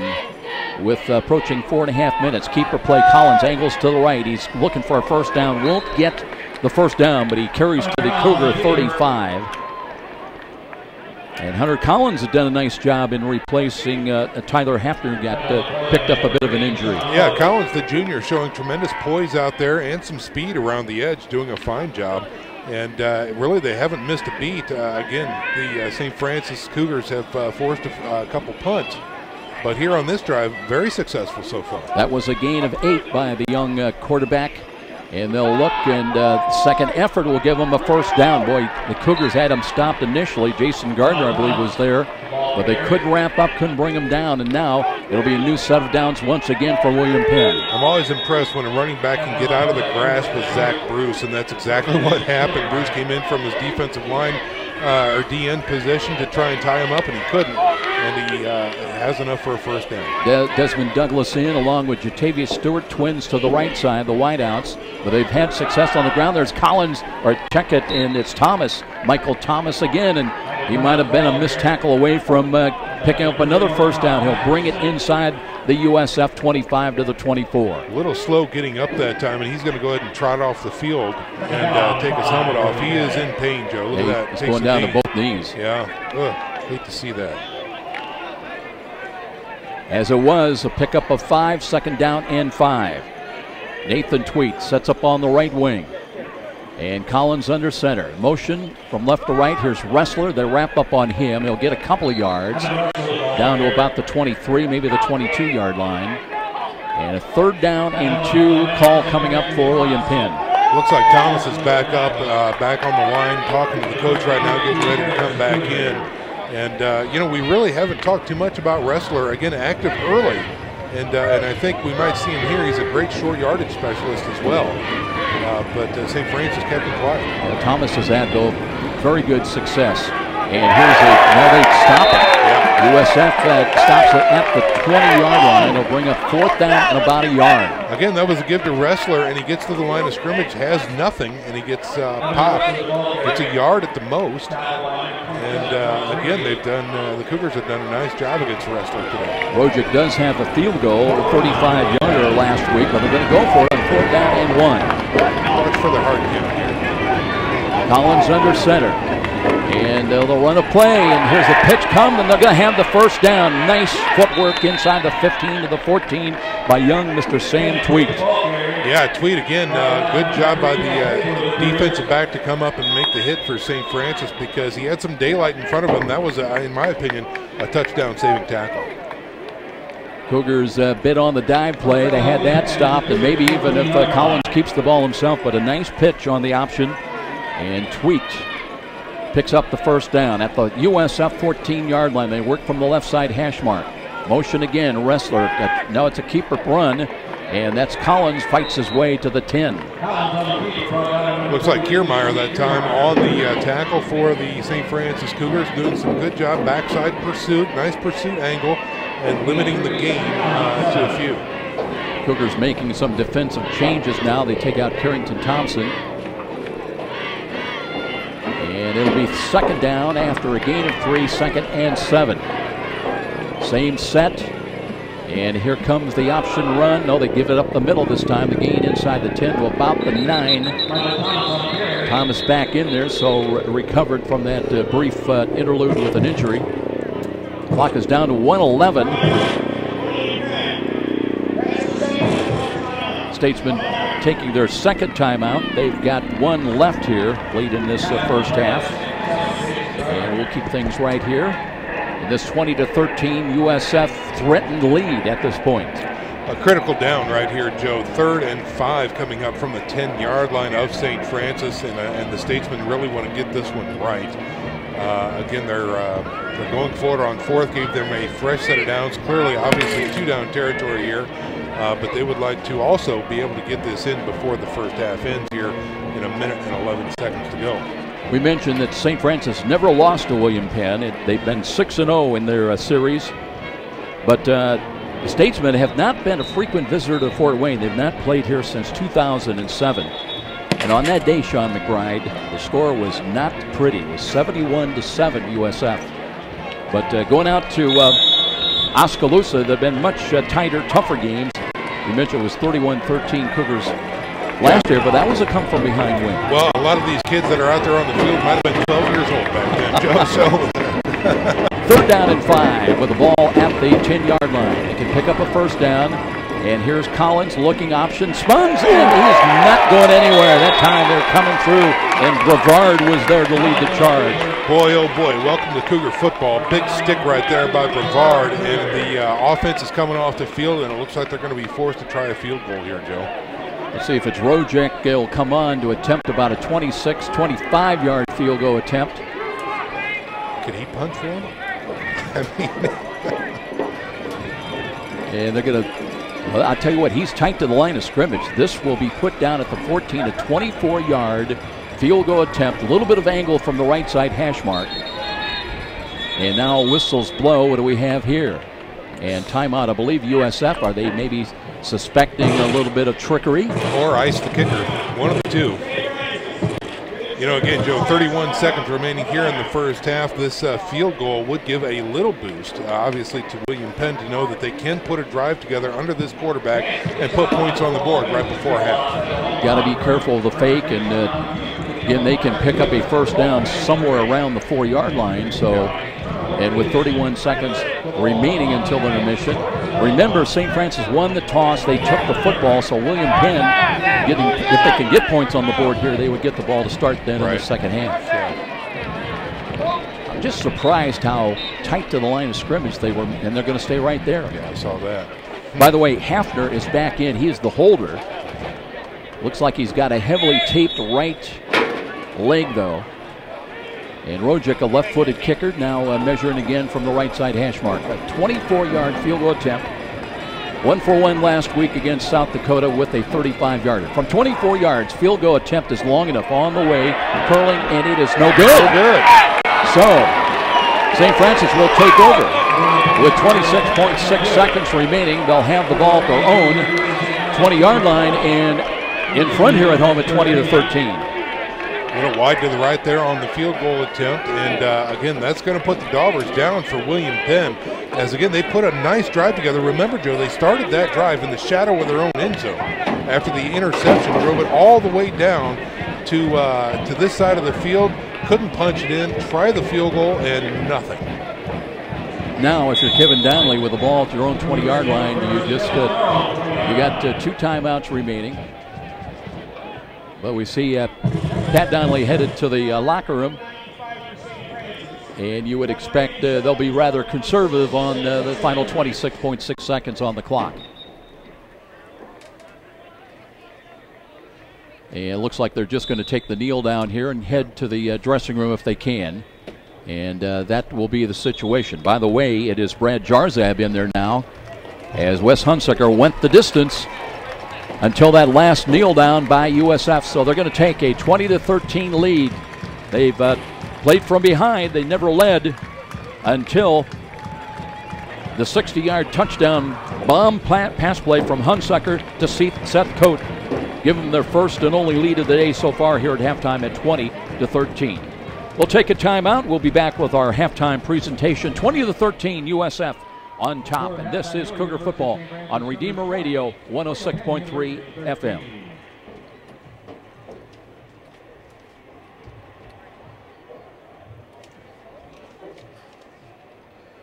Okie doke. And you'll have your halftime. Yeah, I should suit up, huh?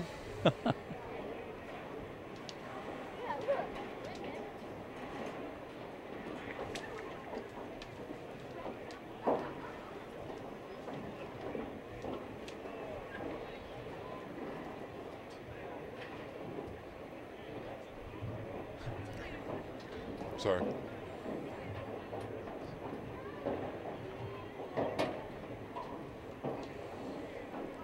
Welcome back, everybody. Darcy Stadium, our venue today, the second of a 2-game homestand for the University of St. Francis 6th-ranked Cougars.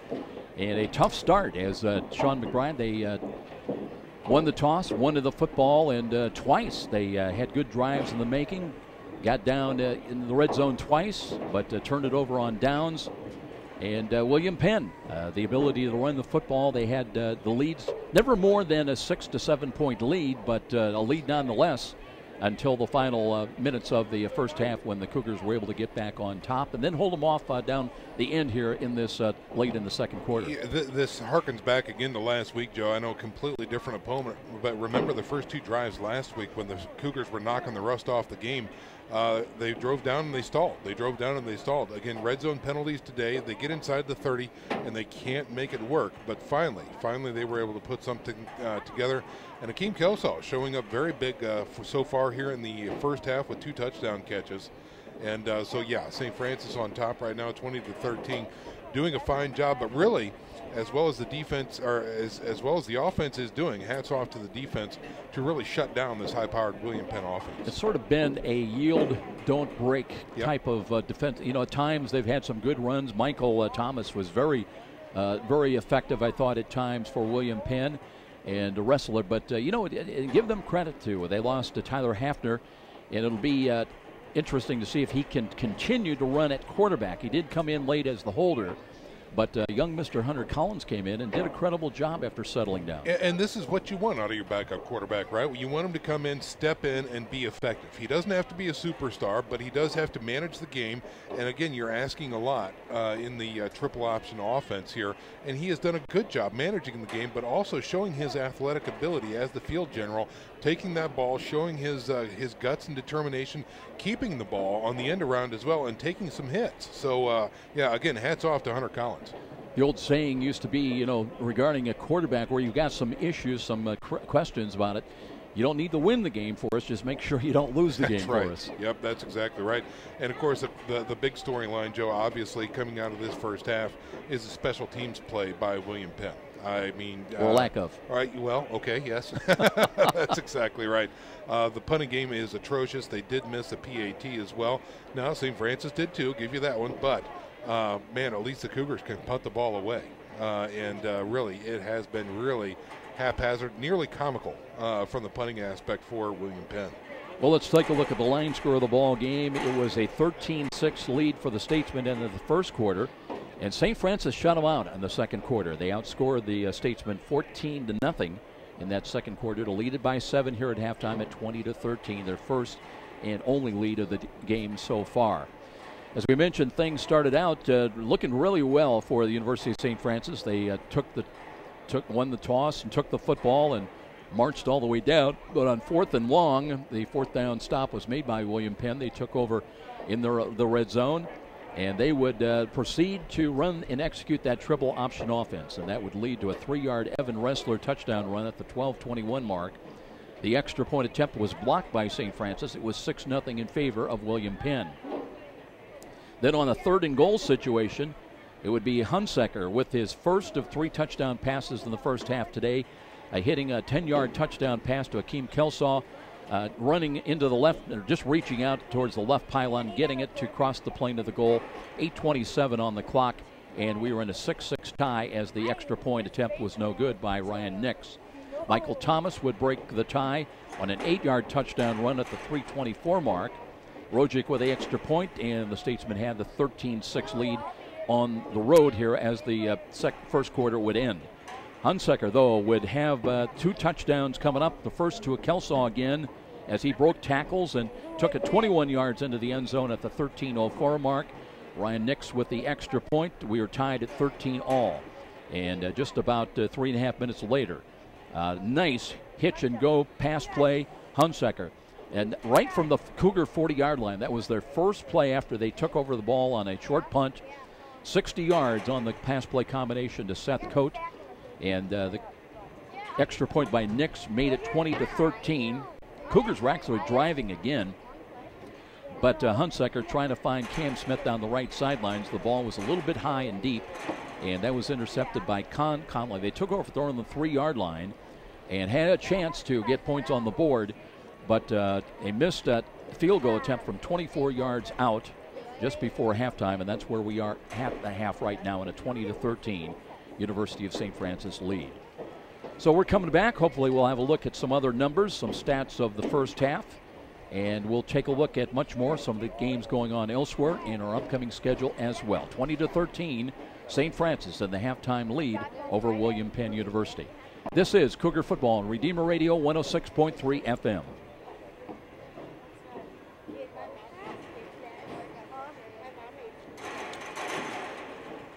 Did you want me to head down now, or do you want me to? Okay.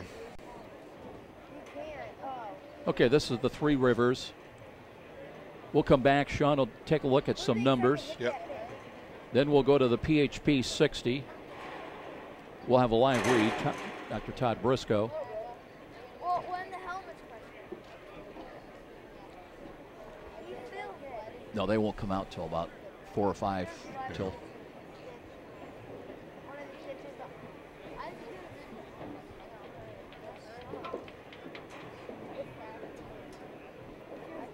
I tried because I was so nervous. I've got stitches right here. I've got stitches right here. Yeah, they're like matching. Yeah. I have like I go down. Tiny. All right, Joe. Hey, welcome back, ladies and gentlemen. This is the halftime show here. University of St. Francis football. Your score 20-13. The Cougars on top of William Penn. Let's look at some numbers now, Joe. We just got these from the staff here at the University of St. Francis. We're going to run down some interesting numbers, at least in my mind. Again, your score 20-13. St. Francis on top. First downs 11 apiece. So both teams have 11 first downs. The tail of the tape on the ground so far. Rushing yards, 37 rushes, 262 yards on the ground for William Penn. For your St. Francis Cougars, 14 rushes for 63 yards. So again, a lopsided affair that way. But again, on the other side, passing yards, 7 yards for William Penn. I believe that was just one passing attempt right there, while the Cougars have 177 yards. We alluded to it earlier as well. We're going to get to special teams numbers here in a second, but total offense so far for both squads. 40 plays for 269 yards total offense for William Penn. 33 plays, 240 yards for St. Francis. So really not much disparity. 269 for William Penn, 240 for St. Francis. Now here, this is where it gets interesting. Let's talk about the punts. St. Francis has not punted today. William Penn has punted 3 times. The average punt, 14 yards. So that is a big number right there. When we talk penalties, pretty clean game, not too bad. 3 penalties for William Penn for 31 yards, 2 penalties for 10 yards in the first half. Possession time, William Penn nearly doubling the University of St. Francis. 19 minutes, 32 seconds for William Penn, 10 minutes and 28 seconds for the St. Francis Cougars. Third down conversions, William Penn hitting 50%, 5 of 10, 2 of 5 for St. Francis. Fourth down conversions, William Penn is perfect, and St. Francis is not, 0 of 2 for their red zone score chances. Last one here we'll talk about as a team, 2 for 3 for William Penn, and then 2 for 3 again for St. Francis. Recapping your score, 20-13 here at halftime. You look at some of the individual numbers too, and Michael Thomas, we were impressed by him, right. The results in the first half, and he leads them in rushing. Yeah, again, 12 rushes that time for Michael Thomas with 76 total yards. And we look at Jatavius Stewart, again, a dangerous guy this time. He's got 3 carries for 76 yards as well. And then Sweet, 4 carries for 41 yards, and Hunter Collins, 6 carries for 38 yards.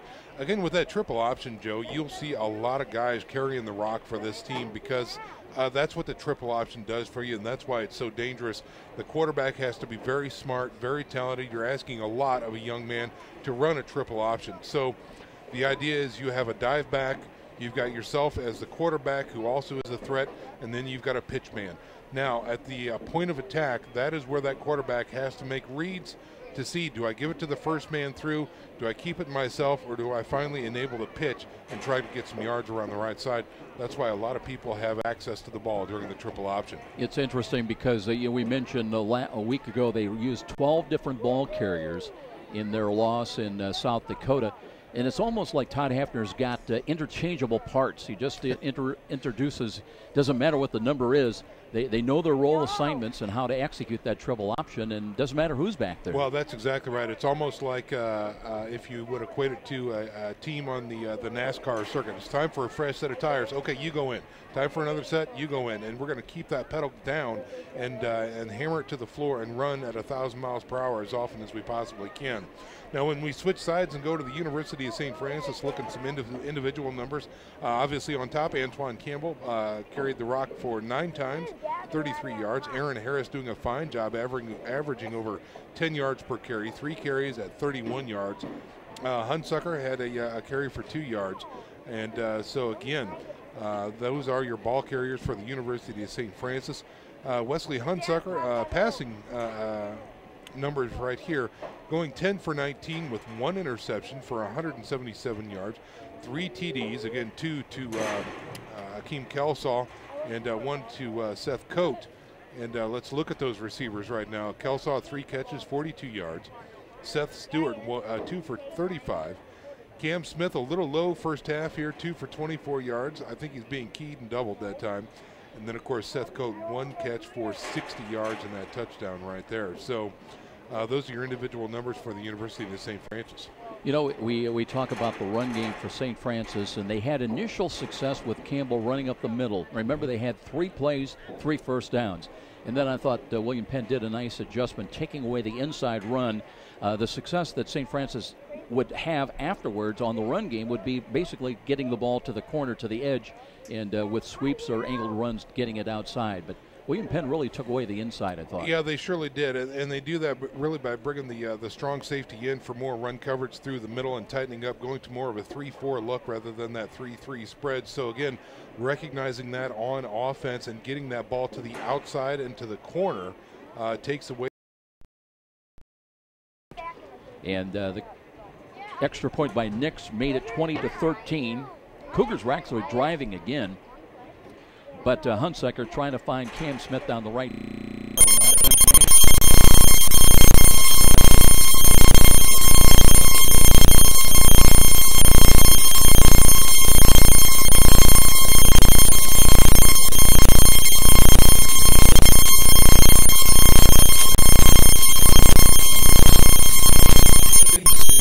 He has done a good job managing the game, but also showing his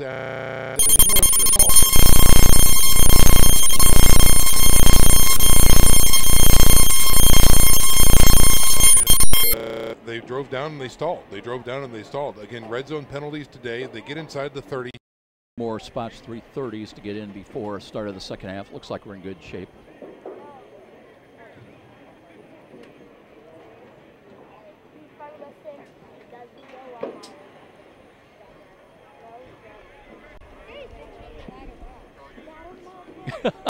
No, you can't.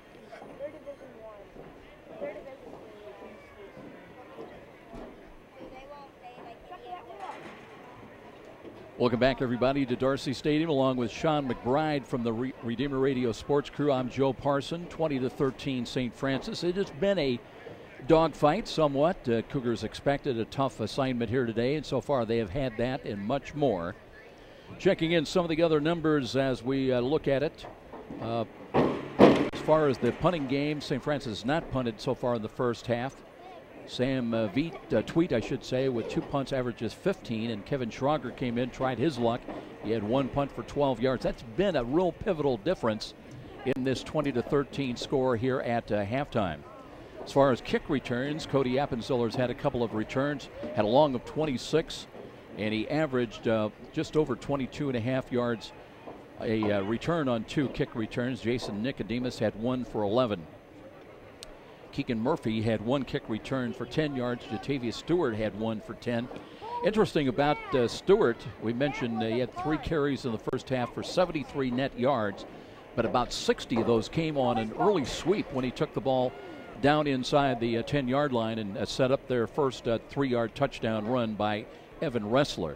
So he's had 1 big play, and that's the thing that William Penn can really do once they're able to execute. And Michael Thomas in particular, that when he is able to get across with quick steps and quick acceleration, break into the secondary, he presents a real quick threat running the football for William Penn.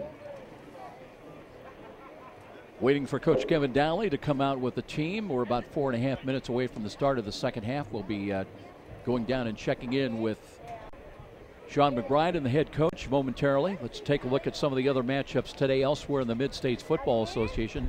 Marion on the road in Wisconsin today, taking on Oshkosh. And Taylor is at home in Upland. They'll play host to St. Ambrose. Of course, we go on the road next Saturday. We'll be at Davenport, Iowa. And that will be a 2 o'clock kickoff Fort Wayne time, 2 o'clock with a pregame at 1:45 on Redeemer Radio 106.3. Robert Morris, they're on the road today at Olivet Nazarene. That is actually a night game. That will kick off at 7 o'clock tonight. St. Francis of Illinois already 2-0 on the year. They are at their home, I should say, to Lindenwood Belleville. And Siena Heights hosting St. Joe Rensselaer. And we're getting ready. We'll be checking down below as the coach comes out. And let's go down and check in with Sean McBride and Coach Kevin Donnelly. Yeah, I tell you what, Joe, Coach has some additional instructions that he's giving to an official and talking to one of his assistant coaches right now. He gave me a 30-second sign, so we're going to be patient down here and let them discuss what they need to discuss as the team comes out of the locker room. Everyone seems to be in good spirits. We're getting ready for the second half as the Cougars coming out. They're looking eager. And so we're looking to be good. And it looks like Coach is going to make his way over here and talk to us before the second half. Coach, what was the message to the team during the halftime break? Well, you know, it's a test of character. It's a good football team. They're strong defensively. We've got to take care of the football. We've got to capitalize on scoring opportunities. Defensively, we've got to play assignment discipline football. They ran a lot of option variations and different blocking schemes.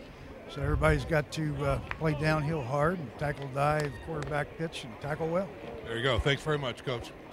All right, Joe, back to you. Sean McBride with the head coach, Kevin Donnelly, here as we're just a couple of minutes away from the start of the second half. 20-13 USF trying to protect that number 6 ranking and trying to go 2-0 on the season. We'll be back with more. This is Cougar Football on Redeemer Radio 106.3 FM. Okay, let's run 2 spots.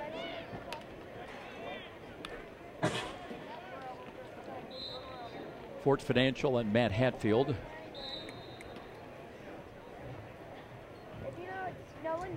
You guys ever triple spot? Would you be opposed if we said run those 330s? Okay, let's do that.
Welcome back, everybody, to Darcy Stadium with Sean McBride. I'm Joe Parson. Cougars getting ready. They'll kick it away to William Penn to start this second half.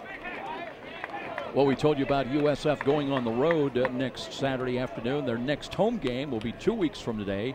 Saturday, September the 27th, they'll take on the defending NAIA national champions and the Grandview Vikings. That'll be a 12 noon kickoff and our pregame at 11:45. And Grandview was so impressive last year, running the table, winning the national championship, and that'll be a litmus test to find out exactly where this Cougar program is 2 weeks from now. And of course, every game you play is, in a sense, a litmus test. St. Francis will kick it away from right to left. Statesman will have the wind behind him, moving out of the north end zone from left to right. Brian Nix to kick off the Cougars. Brian Nix in to kick the ball away. Jatavius Stewart, a threat in kick return, waits at about the Statesman 10-yard line. They are expecting the wind to be a factor in this kick. That'll go from right to left against the wind. Started the day out of the northwest about 12 miles an hour. Nix approaching. Right kick, right-footed kick is short, high into the sun, and catch at the 21. A return down the left side across the 30 to the 31-yard line. That is where William Penn will go to work offensively, trailing it 20-13. Keegan Murphy on the return. Well, they always say the first couple of minutes in each half are so key in how a football game may end. We'll see how things shape up as it will be the Statesmen with their hands on the football to start things off here in the second half. Trying to check and see. It looks like it will be Hunter Collins staying in there and running the team, the third quarterback on the depth chart, but executed very well. Option run to the right side, looking to pitch, keeps it himself, and angles across the 40 all the way up to the 45-yard line. He thought about pitching that ball to Sam Tweet, but felt he could win the race to the corner, and he did. So one play and one first down for William Penn. And now they've got very good field position at their own 45-yard line. Changes in the lineup now as Kramer Patterson will be split wide to the left. That's the wide side of the field. Wrestler's the running back. And here is an option run to the left side, and they've got Hunter Collins once again, and the Cougars just cannot find him as he runs for yet another first down or close to it as he into St. Francis territory to about the 46-yard line. So Kevin Donnelly talked about assignment football, and right now the Cougars have not been able to find number 9, Hunter Collins, quarterbacking the William Penn University Statesmen. We would give them a C- or D on that one, Joe. That was a gain of 9, second down and short, 2nd and 1. And Collins again, this time to Wrestler, and he bowls his way to a first down at the USF 41. You know, that's what Wrestler gives you there. He puts his head down, drives those shoulders, and punches his way through that line. And that will be enough for a first down. 210-pounder, a senior at 5'11", but a driving force at fullback. 1st and 10, and the Statesmen have executed with authority. Stored in wide to the left side. And the Tweet brothers have been basically the running backs. One of them in motion again. Wrestler gets the call. This time runs into Cougar Blue at the 39. He'll pick up a couple. I like Wrestler more north and south in the middle of the line. Instead of trying to take it off tackle to the right, that time he got 2. You know, again, not much there. He is more of a north and south runner there, Joe. Jason Gardner credited with the stop. Zach Bruce, Joey Donaco complete the down 3 defensive lineup for USF. Cougars, though, again, just one safety back. They're expecting the run. And here's a quarterback keeper play. Collins, and nice. The ball is fumbled, but out of bounds. That time I think it was Bruce that came knifing through there. Now we have a player down. On the keeper, penalty marker on the field. And that's one of the Cougars down at about the 27-yard line. Yeah, again, I think that ball came out. I think that may have been a little design chaos, maybe a late try at a pitch. Keith Harris, by the way, the injured Cougar. Looks to be walking off. Possible return there. But again, the ball goes trickling out of bounds at about the 34, maybe the 35-yard line. And let's see. It looks like the ball may not stay there. Here's the official. Legal forward pass. Offense, number 9. He must have been across the line of scrimmage. Yep. The spot of the foul, plus loss of down. Oh, so that'll be third down, and looks like it'll be third down at about 8. Yeah, that's exactly right. So again, he did try to pitch that ball. He pitched it forward. It looks like so an illegal pass is what they call it. And now they're backs up against it on 3rd and 8. Cornish Tate in wide to the left side, 2 wide to the right. Pistol formation for Hunter Collins. Play clock is at 12. And looking to change the play call at the line of scrimmage now. 3rd down and long. Collins with the ball. Option run to the right side. Pitch is late. One-handed catch. Looking cut at the 35 to the 30, and they have got the first down. But wait. But wait. There's Yellow more. Laundry. That's right. Yeah, again, these two receivers that the slot and the wideout were really doing a fine job sticking with their blocks. I thought, look at how impressive that is. Number 11. Well, that's because they were holding, Joe. That's Jatavius Stewart called for the hold. So it was 3rd and 9, and now that'll move them back another 10 yards. They'll take the ball back to the 45-yard line of William Penn, so it's 3rd down and about 14. But again, nice job by Hunter Collins to get that pitch away, because he had a defender right in his face just as he let that pitch go.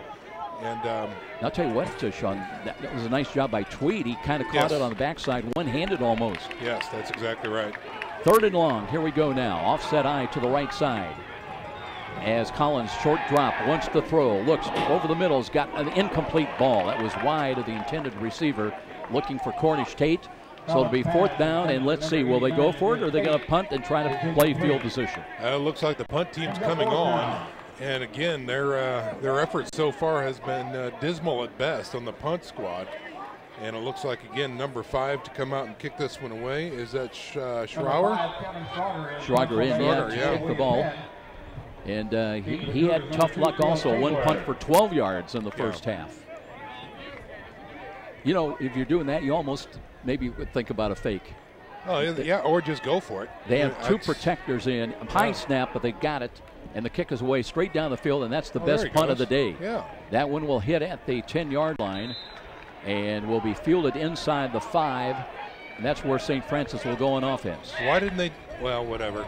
You know, Joe, what they were trying to do is, again, do a sweep the ball out on those previous punts, kick it soccer style. This time, he gets the ball, he just kicks it away, and look, he's great. You know, the ball is down on the 5-yard line of St. Francis, so an effective punt that time. I think if you're Todd Hafner, you want to rethink that whole rugby style of punt.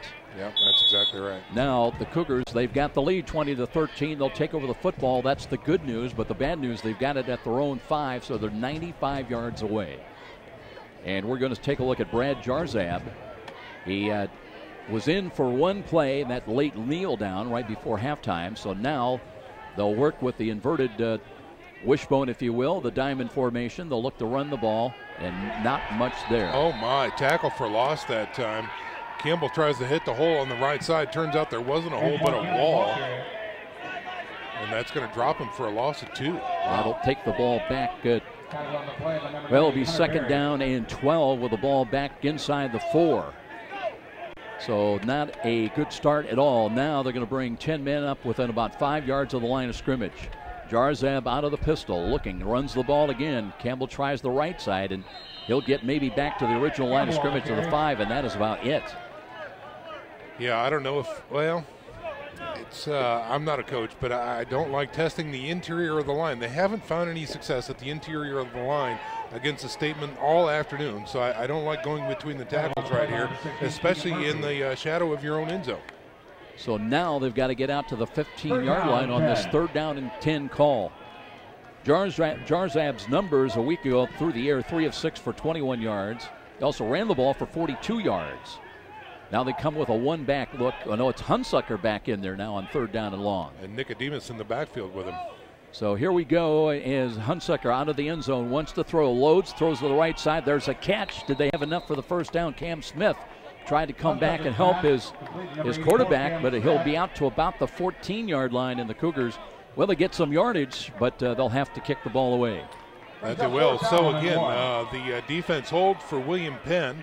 The punt this time is successful, and the Cougars can't really do anything on offense on their first drive of the 3rd quarter. Josh Spitnail had 1 punt last week for 39 yards, and he's been lonely on the bench for this ball game. This is his first punt today, just 1 in the opener. Talking to his old teammate from Snyder, Akeem Kelsaw, but Kelsaw's been very active today. Now what are we going to have? Play clock was down to 1. Did the Cougars have to take a timeout? Coach Donnelly will not be happy about that. So a little personnel miscue as with 10:23 we'll step out 20-13. St. Francis up by 7.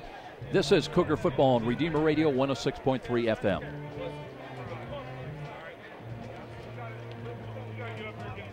We probably need a couple of reads. Yeah, Todd Briscoe right. and H&L. Not all at once, but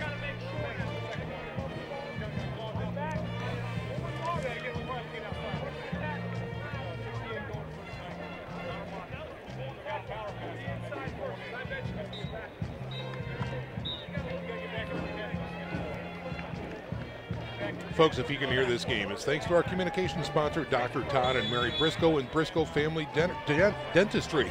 Their generous financial support helps make this Redeemer Radio Sports broadcast possible. That's Briscoe Family Dentistry, 486-9950. From the goal line, it's Spidnell waiting for the snap. One back and punt return for William Penn right about midfield. Boy, you hate to use a timeout in especially a tight situation. Good delivery on the snap. Kick is away. Nice, high, wobbly ball. Fair catch is being called, and that'll be fielded at the 49. So it'll be William Penn with the football now.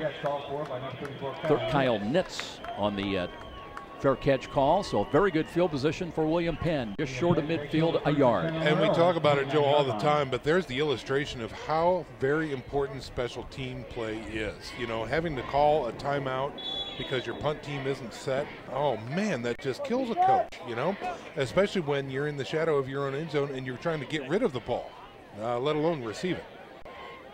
Elliot Nelson and Cale Tabler are in their safeties, but only Tabler's back deep. They'll bring everybody else very close to the line of scrimmage. Here's the reverse coming up, and nice Duke to the outside, and here's some running room, and that disappears for Stewart as he catches a little running room to the Cougar 41-yard line. You know, I thought, boy, oh boy, look at Jamel Green there, the outside linebacker, doing a great containing this reverse, and then he gets juked, and the running back gets outside of him and gets some nice positive yards. Well, they had big luck with Stewart early in the ball game, set up their first touchdown and gets them up, well, not a first down, it's second down and short. Second down and 1.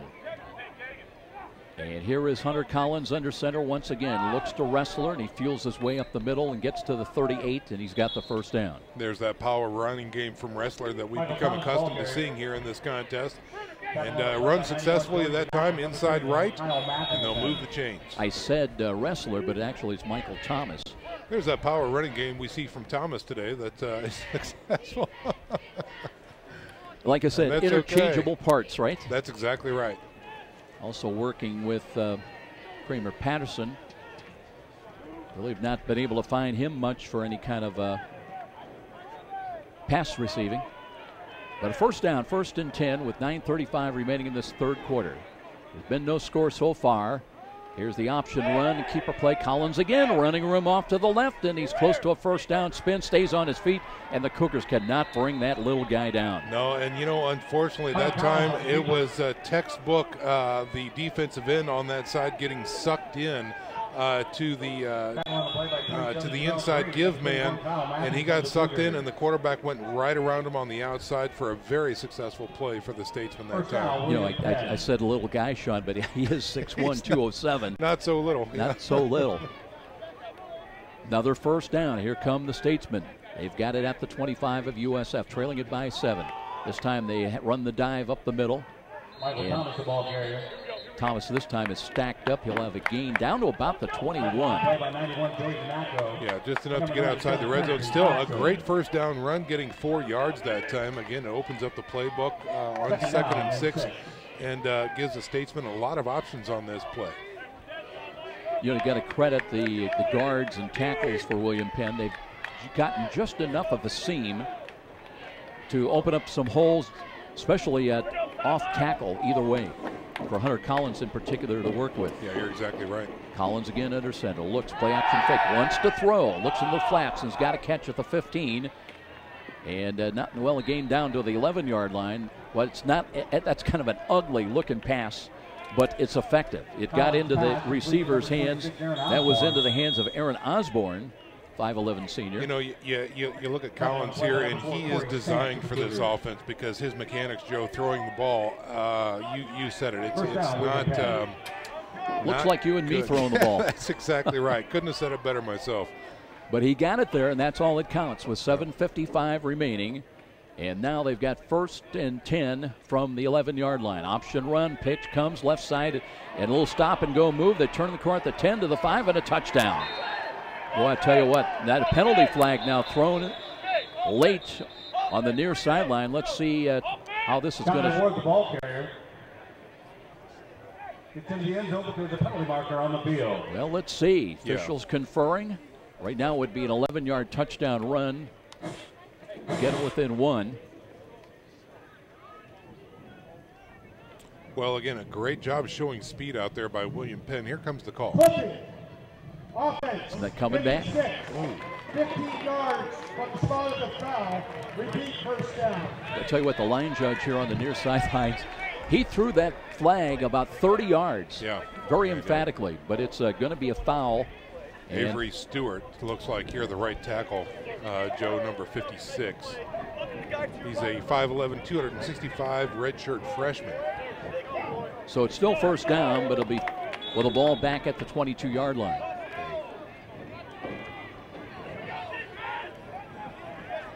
One wide to the right side. That's Cornish Tate once again. And Hunter Collins under center, looks to hand the ball off, and he's got some running room off. The ball is free. St. Francis had it for a moment. Do they have it? I think they do. Ball popped free as Thomas that time had some running room, but then it popped in the air. I think Elliot Nelson, number 26, was able to separate the runner from the ball. It popped up, and I think that Brandon Allman came up with that, number 9 on defense. Ball popped right into the air. So St. Francis gets the ball. They dodge a bullet. They'll take over their first possession of the second half. Well, really, other than that drive that started at the 5, but now they'll have it on the fumble recovery. That's the first turnover of the game by William Penn. First and 10 USF at their own 15. And it's amazing what momentum can do for you, Joe. Just when William Penn goes in for a score, they get called for the penalty, so they get down. Then the very next play, they cough the ball up. All the momentum has shifted to St. Francis right now. Hunsucker comes back in to run the team offensively. He looks, and they'll run the ball. Again, trying to find some daylight off to the left side, maybe a yard, and a yard only there for Antoine Campbell. Yeah, again, number 34 getting swallowed up by the Big Uglies up front, and not much there. Gets to the 16. On the play by number 90, Hunter Berry. Seth Coate bringing the play in from the near side. Hunsucker with 3 touchdown passes in the first half, including a 60-yarder. Combo touchdown pass play to Seth Coate. And they'll run the ball again. Campbell, nice move, gets by 1, trying to fight his way up to the 20-yard line. Antoine Campbell, the ball carrier. And they'll give him about another half a yard across the 20, but a third down call coming up. Third down, they're going to need a long 4. Yeah, and good job by Campbell recognizing, again, that play was designed to go into the interior of the line. He saw nothing was there, and he bounced it outside left. And so good job by Campbell getting some extra yards there. Got to get the ball across the 25 now to convert on this third down call. There was movement again at the line, but they didn't encroach. Play clock is down to 10, so time for Hunsucker. 1 running back. Campbell lined up behind. Short drop. They look, and there's Seth Coate. Nice catch. Reached out to his left, grabbed the ball, snagged it on his wrist, and he's got the first down up to about the 27, maybe the 28. Well, tremendous job by Coate to grab that ball, because, again, it looked like from our angle it was heading right for the defensive back, the corner, who was right there on him in man coverage up front. And so Coate making a nice grab. Yeah, kind of reached out and snagged that ball. Here's Hunsucker to the air, screens the ball, but Coate got it, but they were defending right there. As great defense that time as Keyshawn Cowan came up and made the stop. Yeah, Appenzeller was supposed to get that defender off of Coate on the screen pass left. He wasn't able to do it, so again, Cowan doing a nice job staying with Coate on the screen and blowing it up for looks to be a loss of 2 at least. Second down coming up and long. Coate stays in, wide to the short side to the left, 2 wide to the right. Hunsucker looking to bark the signals out, blitz coming up the middle. And here's Hunsucker looking to throw. Looking, top of the pocket. Throws the middle and threw it right. And right to Samek's hands. Isaac Samek on the return. He's got the pick inside the 20-yard, inside the 10-yard line. And it'll be first and goal for the William Penn Statesman. Well, and again, we talk about momentum shift. There goes the air out of the sails of the St. Francis Cougars and back into the Statesmen. They are high-fiving, jumping around. They are jacked up and getting ready to come on offense to see if they can punch this one in as they are facing a first and goal. Well, the Cougars trying to capitalize on a fumble recovery, but they throw the interception. And now it will be William Penn with a marvelous opportunity to get into a tie ball game. First and goal from the 9-yard line. Sam Tweed into the game at right half. And Ressler back in there at fullback. Tweed in motion.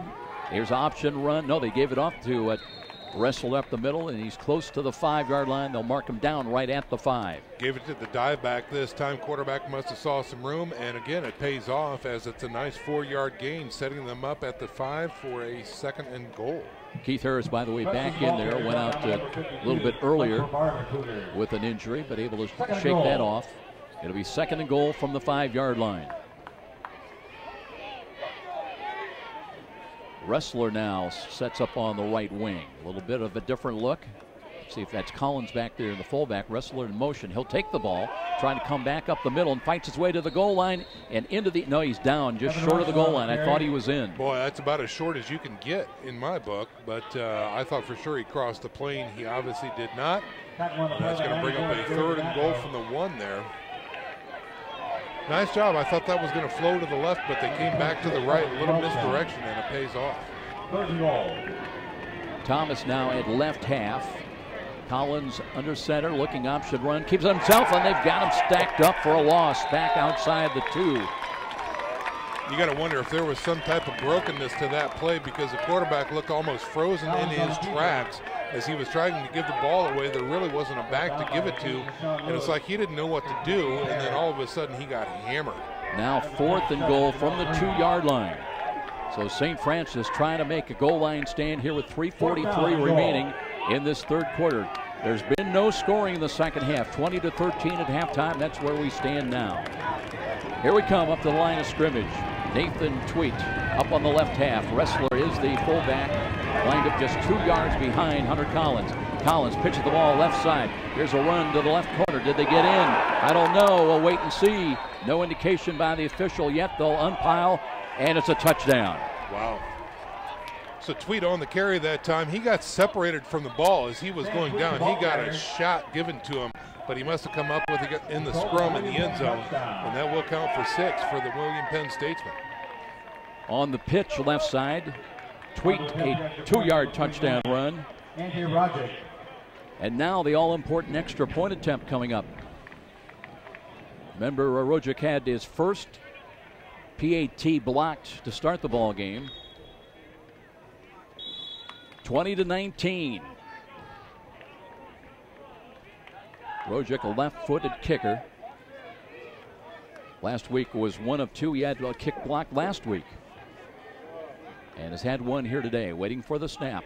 Hold is good. The kick is on the way. Low line drive, end over end, and he got that across the crossbar. So we are tied. The interception by William Penn leads to points on the board. We're tied at 20-20 with a timeout here at Darcy Stadium. And this is Cougar Football on Redeemer Radio 106.3 FM. H&L Electric when you get a chance. Yeah. Okay.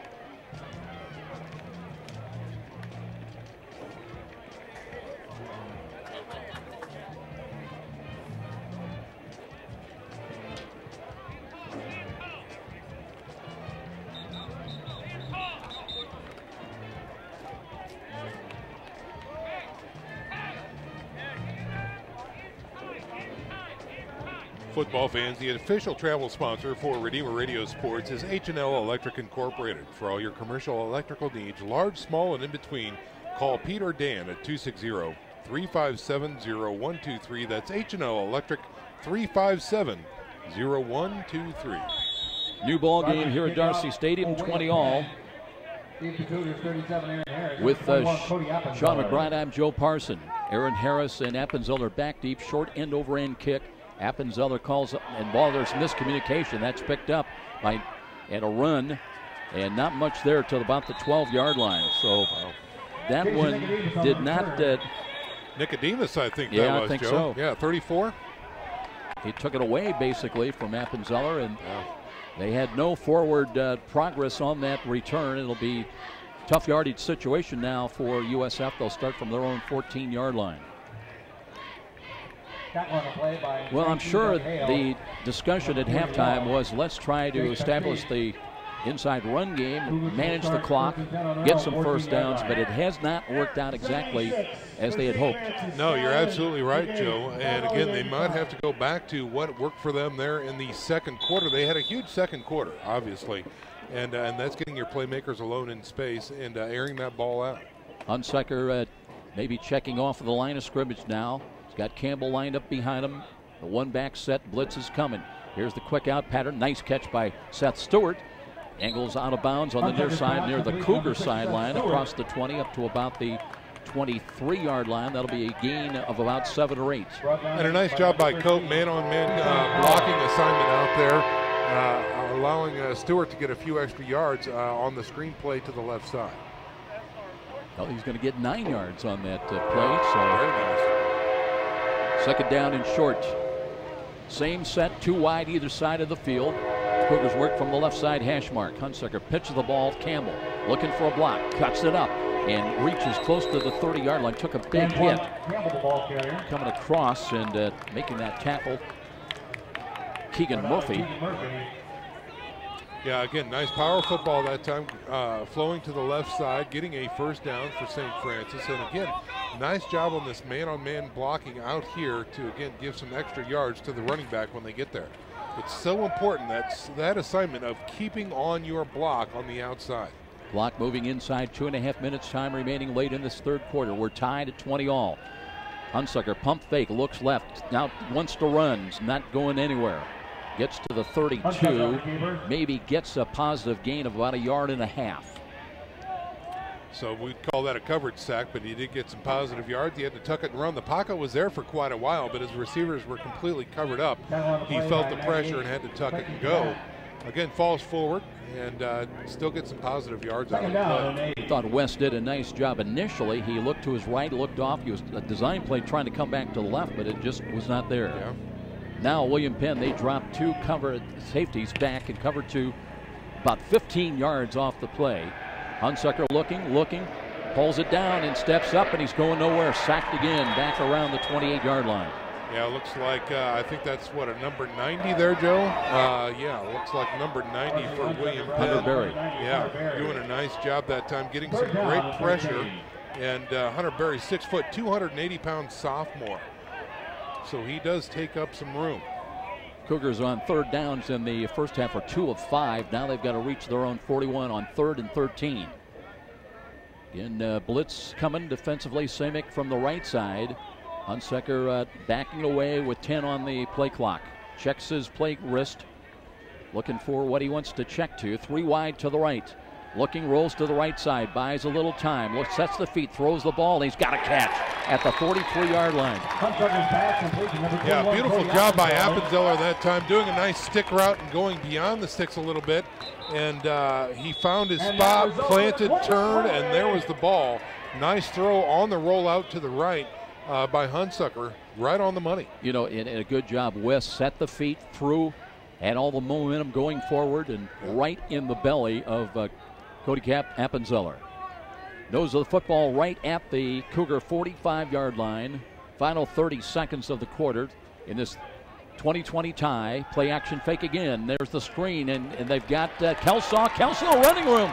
I'm not sure it's Kelsaw, but he's inside the 35. No, that was Appenzeller from his backfield position. They faked the ball to him and then hit him right at the line of scrimmage.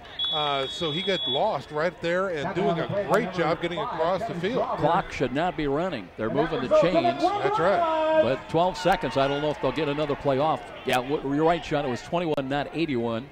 And here we go with 6 seconds remaining in the quarter. And play action fake. They'll throw the fade down the right sideline and laying out for it incomplete on a penalty flag. Yeah, that one's got to be called. Cam Smith, the intended receiver out there, and he was impeded, if you will. And this one should be going against the defense. Clock shows 000. We'll see before we take the break. Well, again, Joe, the clock should not have been running on that first down. They should have stopped the clock, reset the change, and started again on the snap. But let's see what they come up with here.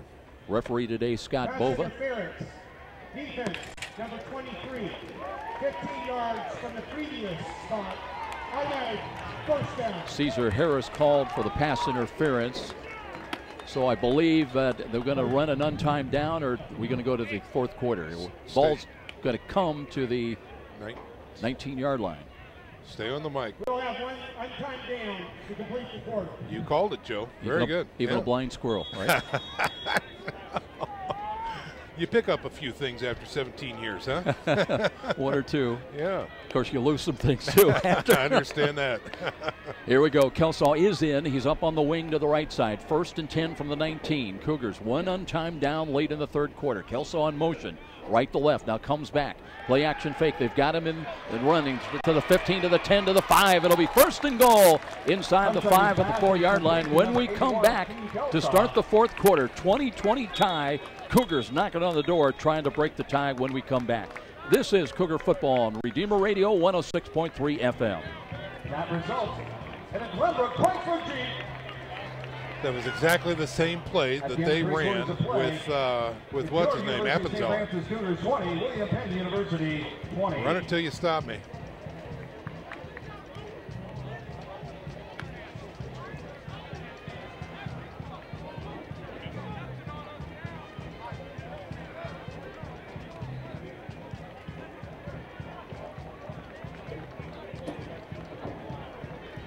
Well, looking at the line score of the ball game, it was a 20-13 lead for St. Francis at halftime. They had shut out William Penn in the second quarter.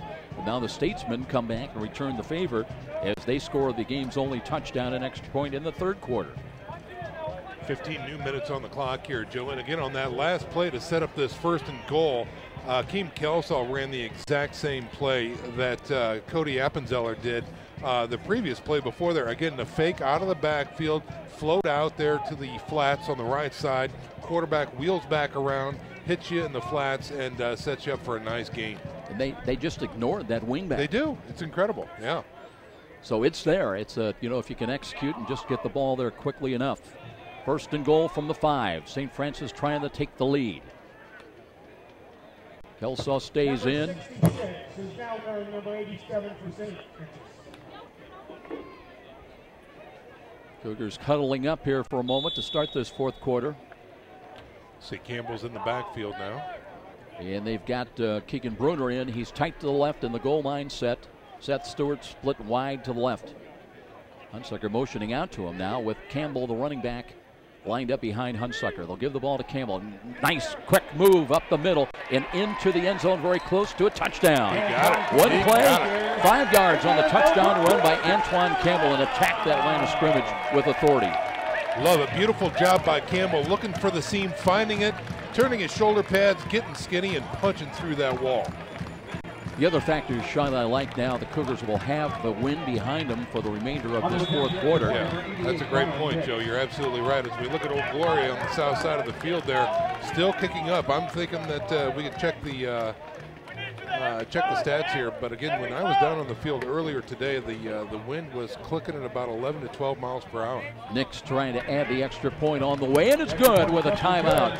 Important conversion, 27-20. Advantage St. Francis early in this fourth quarter will step out. This is Cougar Football on Redeemer Radio 106.3 FM. And with that touchdown, too, Lucky Dan, just won a fish dinner from our friends. Okay, guys. Fish. We've got a social media Twitter coming up, and then a big sixer. We'll save that Glenbrook for the end of the game. I got a feeling we'll have a lot of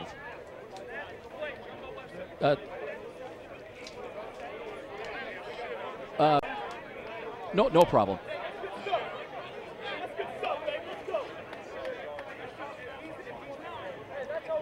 Well, in the fourth quarter, Cougars waste a little time as they go in and one play and a 5-yard touchdown run by Antoine Campbell, and the Cougars lead at 27-20. Yeah, let's roll up some third quarter stats here. First down, 16 for William Penn, 17 for University of St. Francis. And the big one right before kickoff here, total offense, 55 plays for 354 yards for William Penn, 48 plays, 325 yards for the Cougars. Stewart and Nitz are back deep in kick return. Yards per play clearly in favor of St. Francis right now, as 325 yards on 48 carries and 354 yards on 55 carries for William Penn. There's not been a lot of defense. There has been some timely defense. Here's a kick end over end that'll be fielded at the 1. A return to the 5, 10, 15, up the middle. Some running room. Oh. Ball pops free. Anybody's football. Did it go out of bounds? Might have. On the William Penn side, that was fumbled. On the return, And that'll get them about an extra 3 or 4 yards the hard way up to about the 33-yard line. I believe that was, again, number 11, Jatavius Stewart on the return that time for William Penn. But they will be set up with some pretty good field position there, right at the 30-yard line. That's where it went out of bounds. So now Hunter Collins has come in relief. Actually, the number 3 quarterback on the depth chart, Taylor Parsons, injured last week. Expected to miss some 3 to 4 weeks out with an elbow injury. Tyler Hafner picked up a leg injury in the first half, but Hunter Collins has acquitted himself very well. Little motion again, pitch to the near side. That was a bobbled ball, but now a turn upfield and a gain out to the 38-yard line. I like the play call. Again, Stewart, Jatavius Stewart, the man with the wheels. That's basically a jet sweep, but call it a pitch, Joe. You know, he was in motion, and they pitched it to him quickly. He was able to maintain control. The pitch was off a little bit, but immediately he is alone in space on the left side, and then he turns the corner and gets some nice yards. He also is coming out of the game. He needs a bit of a blow. Sure. Cornish State in wide to the right side. It'll be 2nd down and 1 after a run of 9. Here's motion to the right side, off tackle run. New number in there, and they're not going to get the first down. That's it. Maybe they'll get back to the line of scrimmage. Well, I'll tell you what, if they give him the ball at the 40, that is a very generous spot of the ball. Wow. Never thought he got that far. Not even close. It looks north of the 40 is where they're going to put it. Oh, my. Not even close. Wow. I didn't think he got back to the 39. No, I didn't either. But we're up here, and they're on the field, and it's a 1st and 10. That looked like an old Arena Football League spot of the football I used to see some years ago. 1st and 10, Collins looking, option run again, and hands the ball off tackle run to the right side, and they'll get about 4.5 up to just short of the 45-yard line. We've seen this a lot today, Joe, too, is a nice job giving it to the dive back on 1st down, creating a 2nd and very, very manageable, a 2nd and 4 to a 2nd and 6. This time it happens to be about, looks like 2nd and 6. Nathan Tweed in up on the wing to the right side now, a little bit different alignment. Here's motion as well as an option pitch, and boy, they got that ball, and they'll get another 1st down. Tell you what, Keith Harris came knifing through there. He thought he had a shot at Hunter Collins. He just flipped that ball blindly, hoping for something good to happen, and it did. Yeah, and you know, one of these times it may not, but so far, knock on wood, if you're a Statesman, all of those pitches have been to the pitch man, and they have been able to wrangle them in. That one was just as dangerous as anyone we've seen. Yeah, they've had some good hands on those desperation pitch outs. Right. But now they've got it into St. Francis territory at the 48. Inside of 13 minutes time remaining, and they'll run the ball up the middle, and there's a bit of a hole. As the gain is all the way to the USF 42. Yeah, again, the dive back finding that crease when the defensive end crashes in. And again, we talk about 2nd and short. That's exactly what they're facing, 2nd and 4 now. Brandon Allman in defensively for USF. You worry about a wear-down effect. You know, they just run at you and pound and pound. Inside of 12.5 minutes time remaining. That run was good for 6 on the blast play up the middle. Nothing fancy by William Penn. They try to play smash mouth, play action fake, and they had Collins for a moment and got rid of it. Completes the pass and a run for 1st down to the USF 37-yard line. You know, really, that time, not a bad job by William Penn coming up with a little outlet pass there to number 37, Nathan Sweet. He was getting pressured. He saw Sweet standing there in the flats, threw it to him, and Sweet was off to the races. Well, that time St. Francis thought they had Collins for a sack. That would have been a big play back around the 45, but now it's at the 37, 1st down and 10. I thought they had him too. Too wide to the left, but you expect them to try to keep on running the football. That is their bread and butter for the Statesmen. Collins again's got the motion, gives it off tackle. There's a big hole into the secondary wrestler. Has got it close to a 1st down inside the 30 to the 27-yard line. Well, again, a beautiful job by William Penn and exposing some of the weakness in the defense. You know, they're running a 3-4 right now, and that automatically gives the running back a slight advantage at the point of attack there, and he's able to find these seams rather easily. See, they're now lining up in a 5-man front now. And here come the Statesmen, and this time they've got wrestler bottled up right at the 25-yard line. He'll pick up about 1.5 yards, maybe 2 yards. Brought down by number 91, Joey Donaco. Yeah, Donaco that time, again, with help on the inside, was able to do a fine job right at the point of attack and limit the gain to 2. Kramer Patterson coming off the field. Looked like he was limping a little bit. Now it's 2nd down and 8. Big play call coming up for both teams right now. 27-20 St. Francis by a touchdown and a conversion. And they'll run the ball off tackle. That time Wrestler trying to make a cut slip. Got it to the 22. So now it'll be 3rd down and maybe about 5. Again, Wrestler trying to take it to the outside. Has some trouble with that. Again, maybe the hole was closing, but it looked like he had room through the middle if, in fact, he would have stayed there. But he slips when he was trying to make his cut, and down he goes. Still 10 minutes, better than 10 minutes remaining in the ball game in regulation. 3rd down and 5. William Penn down 7 on the road. They come in at 1-1. Collins under center, looking, option run to the left side. Tripped up and dropped. What a great defensive play that time, and it coming through there. We thought it was Allman that made the play. Brandon Allman, number 9, doing a fine job staying at home. They started to flow to the right, immediately came back to the left. Well, Allman was right there. Assignment football, I have the quarterback. So I am going to stick the quarterback and drop him. He did the exact right thing. Allman out of Warren Central of Indianapolis. 4th down and 5. They actually lost a little yardage. They've got to get to the 17 to convert. Big play on 4th down and still 5. Collins, will he throw? Will he run? Option run. Looking, hands the ball up, and they run it up the middle, and they're well short. Wrestler got 3 yards, but he needed 5, and the Cougars have their 4th down stop, and they'll take over the football with 9:15 remaining. Wow, what a great job by the Cougar defense to limit that run. They did a fantastic job shutting them down through the middle when it counted, and now they take over 1st and 10 inside their own 20. Looks like they'll have it at the 18-yard line. Cougars will take over 1st and 10. Cougars really haven't had a lot going offensively, any kind of continuity or rhythm. Hunsucker has gone most of the way here today at quarterback. They've had Jarzav in for a couple of plays to start the 2nd half. Well, again, Joe, I like the tempo when the game first started with the no huddle. They got 3 first downs right in a row. And then after that, we haven't seen much. Hunsucker looking, will hand the ball off tackle. And there's some running room for Antoine Campbell as he breaks it off tackle left side and brings it out across the 20 to the 24-yard line. That'll be a gain of about 6. Uh-oh. Campbell coming off the field, limping a little bit.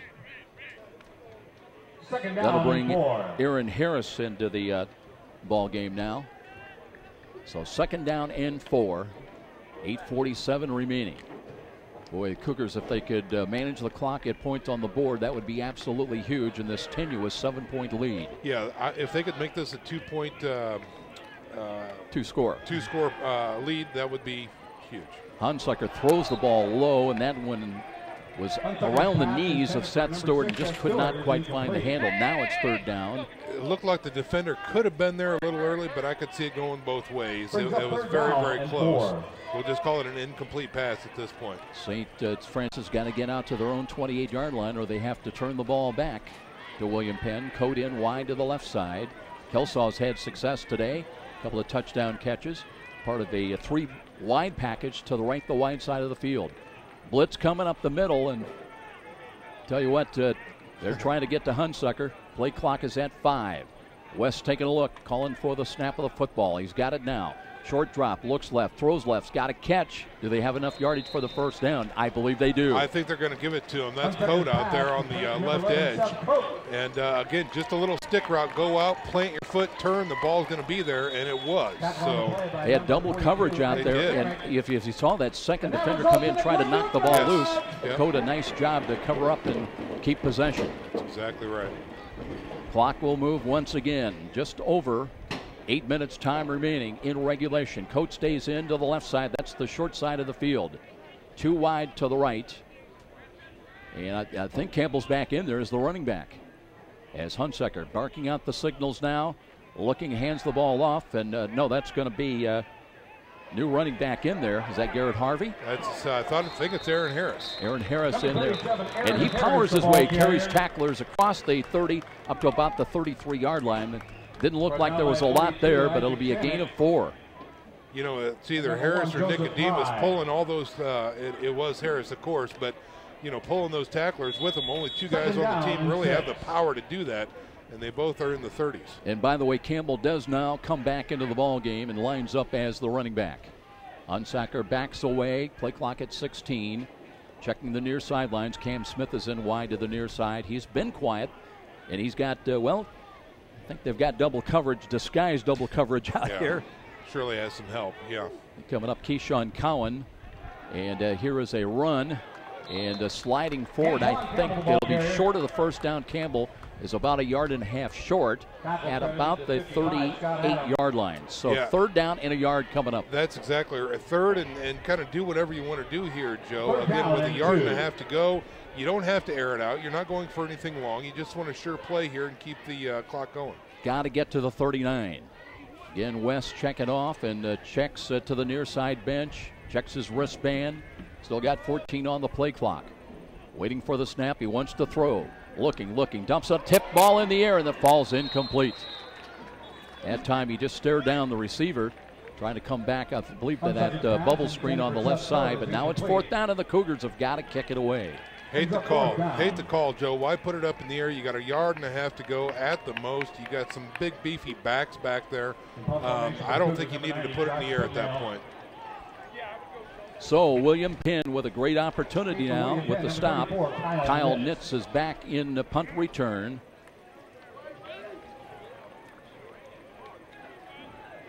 I'm sorry, Joe. Coach Lombardi said on a pass, 3 things happen, 2 of them are bad. Well, there's one of the bad things that happened. Spitnail nails it. Driving punt well over the head of Nitz and into the end zone. That is a punt of about 70 yards on the fly. Josh got all of it. He ate his Wheaties this morning. Look at the leg on him. Wow. You know, the Cougars have been blessed over the last several years with just great punters from the last couple of years. Colin Carmen comes to mind, Emerson Eber, you know, as far as the place kicker. And it looks like that trend is going to continue. Yeah, boy, oh boy. Spitnail, again, we saw him when he played at the Snyder High School level. And very tremendously gifted athlete. You know, Sean, if you're Todd Hafner and you just saw that, you're kind of wondering, where do they find these guys to punt?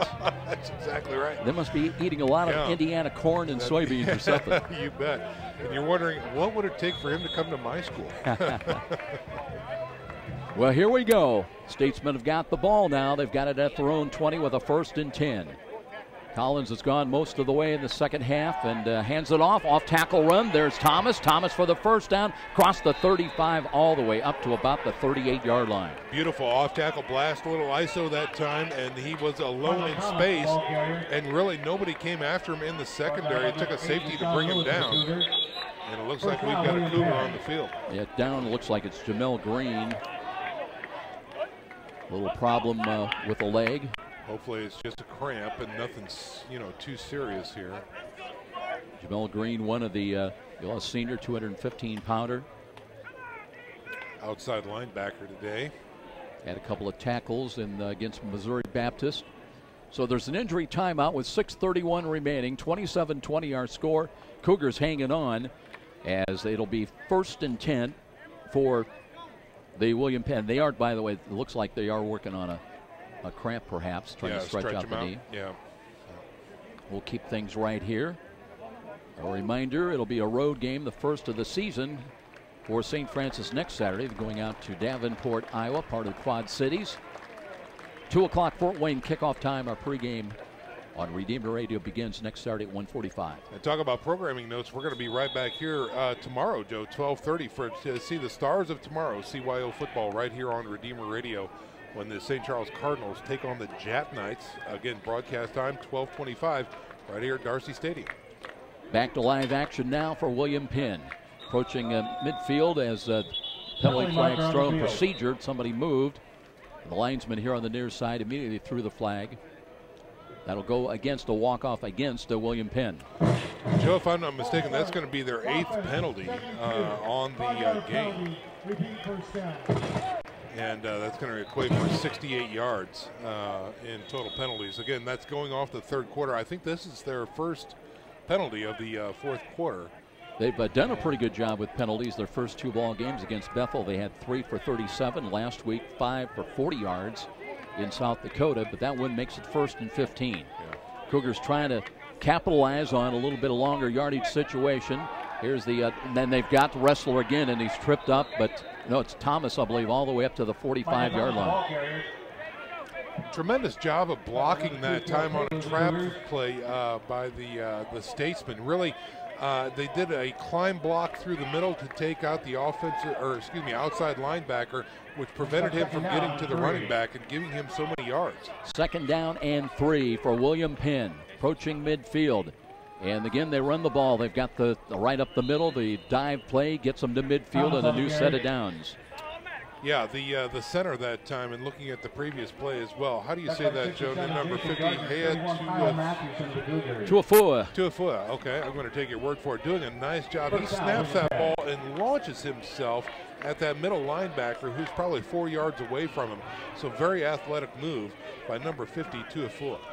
Nothing else that keeps that defensive line a little bit off balance on their back feet. Yep. They run the same play, and no, that's a quarterback keeper play by Collins. He turns the corner, and we'll bring it to the 44 of St. Francis. A nice 5-yard gainer that time, maybe even 6 by the quarterback keeper. Again, as the defense gets sucked in on the dive play, the quarterback finds some room around the edge. It's a nice 6-yard gainer. Lucas Sparks checks into the game. Defensive tackle for St. Francis. They're going to continue to operate with 3 down front linemen. We're down to 4:38 remaining in regulation. William Penn moving the chains and running the clock. Here's a late pitch, comes to the right side. Tweet looking, turns the corner, and he's got another 1st down as he skips his way down to about the 36-yard line. Yeah, he paid for it out there when he was hit at the sticks, but he does fall forward. Will have enough for a 1st down and more. Again, St. Francis brought a run blitz that time, so it was a well-timed play to get that ball to the outside right and avoid that big run blitz coming through the middle. Mark it 1st and 10 for William Penn at the USF 36-yard line. Jatavius Stewart split to the right, the short side of the field. And Hunter Collins under center, ready to take the snap again. Looking, play action fake, rolls to the right side, being pursued, and they've got him this time. Keith Harris wraps up and drops him back outside the 45-yard line. Huge play by Keith Harris to stay home, do a great assignment football.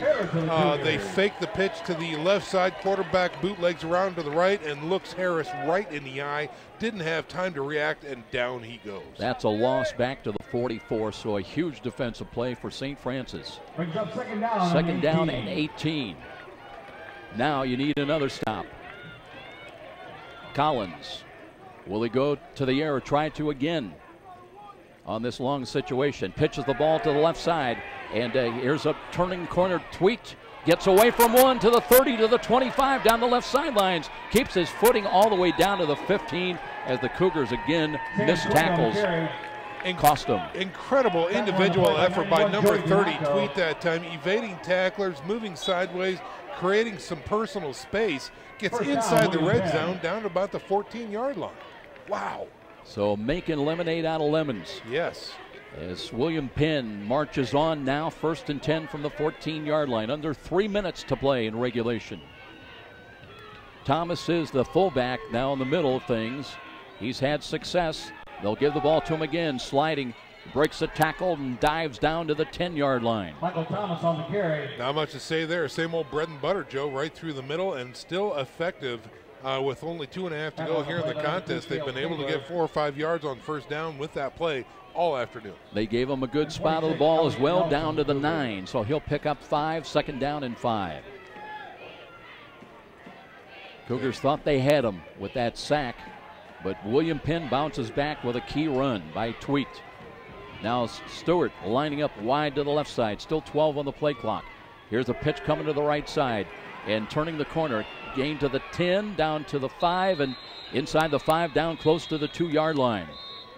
Took a host of St. Francis Cougars to stop the forward progression. They never did bring him down, but they're going to give him forward progression, blow the whistle, And let's see a final placement here. It should be, I think, between the 2 and the 3 yard line. That was Osborne on the carry.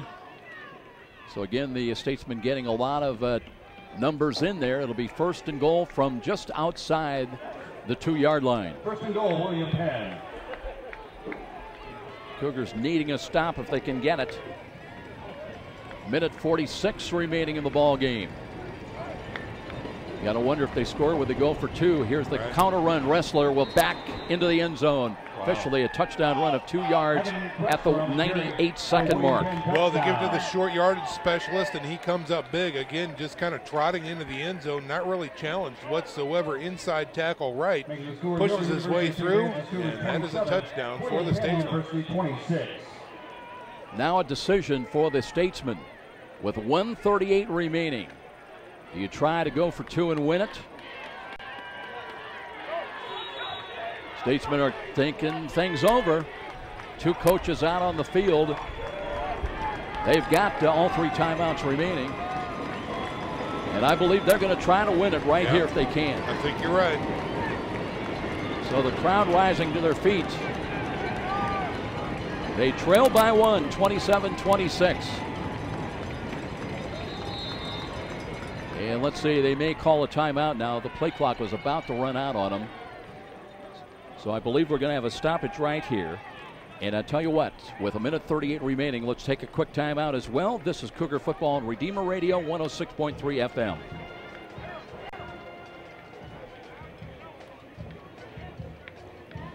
Timeout. William Penn, that's their first of the quarter. Fans, please stop by the football family tree wall outside the home locker room for information how you can become part of the USF football family tree. The family tree will provide eternal recognition of USF football alumni, family supporters, and loved ones. Ordering information will be available at the end of today's game. Well, this might be the ball game right here, 27-26. Cougars hanging on to a 1-point lead, but William Penn with an opportunity. 1:38 on the clock. They will try for 2 and trying to take the lead. They haven't been here since 2007, Joe. They want to make this trip count.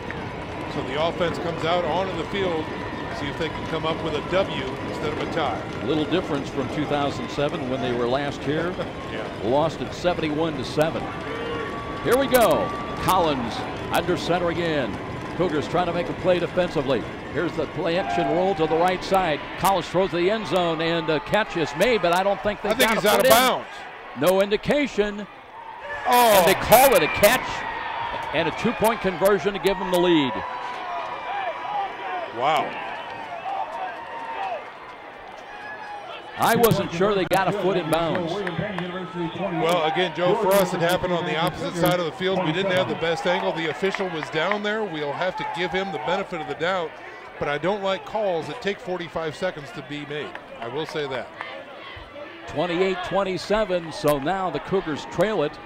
And they've got 2 timeouts remaining, but they'll have to put the ball in the air, I'm sure, when we get back to live action here. We're going to keep things right here, but that takes the air out of the Cougar hit. Hopeful right now. They trail it by 1, 28-27. Well, again, hats off to William Penn, doing a fine job keeping their heads about themselves, keeping their spirits up, and never saying quit, never saying die. They come here to win, and that's exactly what they're trying to do. And again, they really put their back up against the wall for the Cougars here with a minute and a half to go. And Cougars now down by 1. They've got a tough road to hoe right here to pull a W out of this contest. Now William Penn will kick into the wind. Aaron Harris and 21, Cody Appenzeller. And it's still gusting pretty good as we look at the American flag out of the north-northwest. But you're going to have to move probably some 60 to 70 yards at a minimum in the final 1:38. Rojek approaching. Left-footed kick is on the way. Got a lot into it. And running up to it, it'll be returned out of the 10-yard line to the 15-20. And a cut to the left side, not much more across the 25 to the 26. And boy, they still continue to scrum after that whistle. But Cougar's going to be about 75, 73 yards away with 90 seconds remaining in this ball game. Appenzeller doing a fine job on that return, just trying to find a lane and find a seam, waiting for a block to occur, and just it finally closed up around him and he had to go down. But still not too bad, right in between the 27 and the 28-yard line. Well, Sept comes out. Remember, he had a big play earlier in the ball game on a 60-yard touchdown pass. 3 safeties back now for William Penn. They're all at midfield. They're taking no chances. They're trying to prevent anything deep. Remember, the clock will stop on first, at least it's supposed to stop on first downs. Yeah, exactly. Doesn't always happen. And Hunsucker, quick delivery now, looking, steps up in the pocket, throws the left in traffic, and that one triple coverage around Seth Coates, but that time incomplete. Used just 5 seconds off the clock. Yeah, a little off target there. He had to go back for it across his left side, and it ended up sailing right through his hands, or off his hands, I should say. I don't know if that one would be classified as catchable or not, Joe. That was a tough pass. 2nd down and 10 with the ball at the 28-yard line. Empty backfield now, 3 wide to the right, 2 wide to the left for St. Francis, trying to make some plays, move the chains. Hunsucker looking near side, and the ball is in. That time, Hunsucker just dialed in and looked to his right side all the way, and good coverage defensively by the Statesman. You know, these guys are too good, Joe. You can't stare down your receivers and expect to be successful. And unfortunately, the slot in the end just went out and did curls. Cam Smith was trying to do a deep post, and it went in between those 2 receivers. So, yeah, another incompletion. 5 nickelbacks in there, 3 down defensive linemen. Here's Hunsucker on 3rd down and long. Looking, throws over the middle, and that one's picked off. Samick, his 2nd pick of the game, and that'll ice it as he'll carry it out of bounds inside the 25. He's intercepted by. And that's all, folks, as they say in the movies. Wow, very unfortunate ending to this game right here for the St. Francis Cougars. 2 picks on the day for Hunsucker, and what a way to end it. So William Penn gambling. Remember when they had the Keith Harris sack on Collins, it looked like the Cougars were in business, but immediately they come back with a big play, picked up a 1st down on a 3rd and long call. And it's been William Penn ever since as they got it into the end zone. Then the try for 2 points was successful. And now they'll have possession of the football with 1:11 on the clock. Both teams with 2 timeouts remaining. Again, that individual effort by Tweet on the end around on the left side, Joe, simply incredible to set them up for that score. Hats off to number 30 for the William Penn Statesman. And a very nice job. And it looks like they're entering victory formation. Oh, no, quick give. Trying to run it straight ahead. Cougars will take one of their 2 remaining timeouts, I presume, remaining. I thought for sure with that tight formation, they were just going to go ahead and take a knee. 1:08 on the clock. They'll put 2 seconds back on the clock. Still 1:08 remaining, a gain of 2. 31, Kyle Mathewson. St. Francis, 2nd charge timeout. Cougars have got 1 timeout remaining, but very disappointing. Kind of reminds me of the Robert Morris game of last season when St. Francis, for whatever reason, just very flat in the ball game. Yep. And, you know, again, the things had started in the first half, 3 touchdown passes, 2 of them to Keem Kelsaw, but the offense just really kind of disappeared at halftime. Yeah, I remember that game. I was on the sidelines for you guys during that game, Joe, and boy, what a great analogy. You're exactly right. Take it for granted or take the afternoon off, the second half, whatever you want to call it, they were doing it. And again, today, the 2nd quarter was all St. Francis. Boy, oh boy. And unfortunately, that team has checked out. But barring a big turnover, it's going to be a big victory for William Penn. Their 1st in 7 tries against St. Francis. As a run again off tackle. Pressure the ball carrier. And they'll on the play by 91, Joey Donato. Bring it down to about the 12-yard line. They may even score again here, Joe. That'll take Cougars, well, the clock runs. The USF did not take a timeout. It is a 1st down. It'll be 1st and 10 at just inside the 12-yard line. They've got to run at least 1 more play. And St. Francis did not take a timeout. I would not expect they'll take one in this situation. Wrestlers checking out of there. There's 20 on the play clock. 36 seconds, the final 36 seconds remaining on the game clock, and they're just going to take a knee, I believe, right here. It'll be a sweet bus ride back to Oskaloosa tonight as Collins takes a knee, and that should do it. The final 21 seconds of the ball game. And a disappointing outcome here today at Darcy Stadium, as St. Francis has the lead, cannot hold it, and they give up a touchdown and a 2-point conversion in the final 98 seconds, and they lose this ball game. They don't lose often at home. They did today by a final score of 28-27.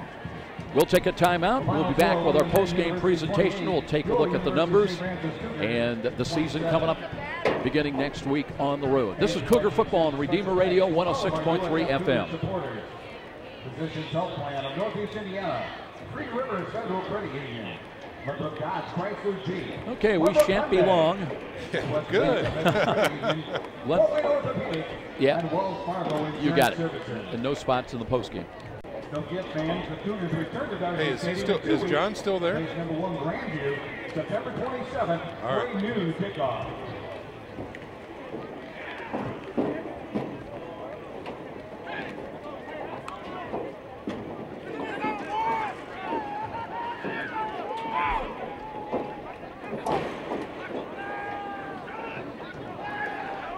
See what I say about West, though. Yeah. Plain as the nose on my face. Quit thinking about it. Throw the darn ball. Well, and honestly, these DNs.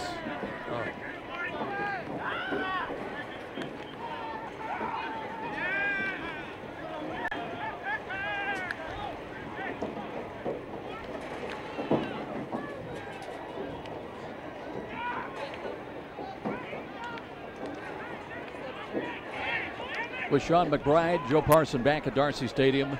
Welcome back, everybody. Disappointing outcome for St. Francis and their hometown crowd here today in Fort Wayne as they drop this one, a tough loss, 28-27. And go back to the old adage, it's a 60-minute ball game, Sean, and it took William Penn about 58.5 minutes to get into position to try to steal a victory on the road, and that's exactly what they did. They trailed at 27-20 until stopping the Cougars on 4th down, and again they put together a good drive and capped by a 2-yard touchdown run by Ressler at the 1:38 mark, and then the decision to go for 2 and a pass to the right corner of the end zone, and apparently the catch was made with 1 foot in bounds, and that got him the 2-point conversion, and 1 point enough to win this ball game, 28-27.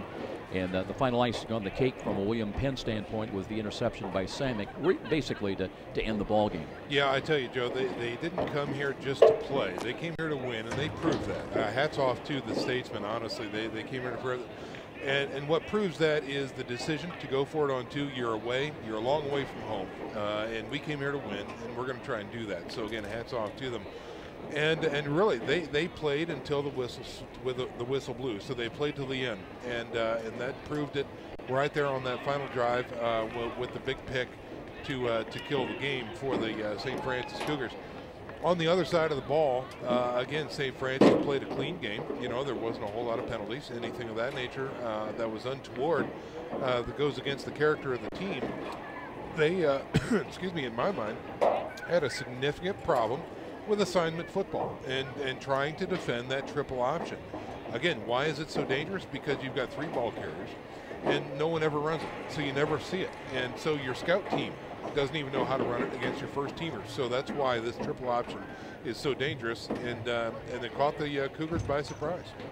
Yeah, it's amazing when you play 60 minutes and so many plays, how 1 or 2 plays kind of stick out in your mind that were pivotal. And I thought, again, we talked about it fairly late in the ball game. Keith Harris makes a great sack on Collins. They've got him, I think it was 3rd down and very long, 3rd and 15 or longer.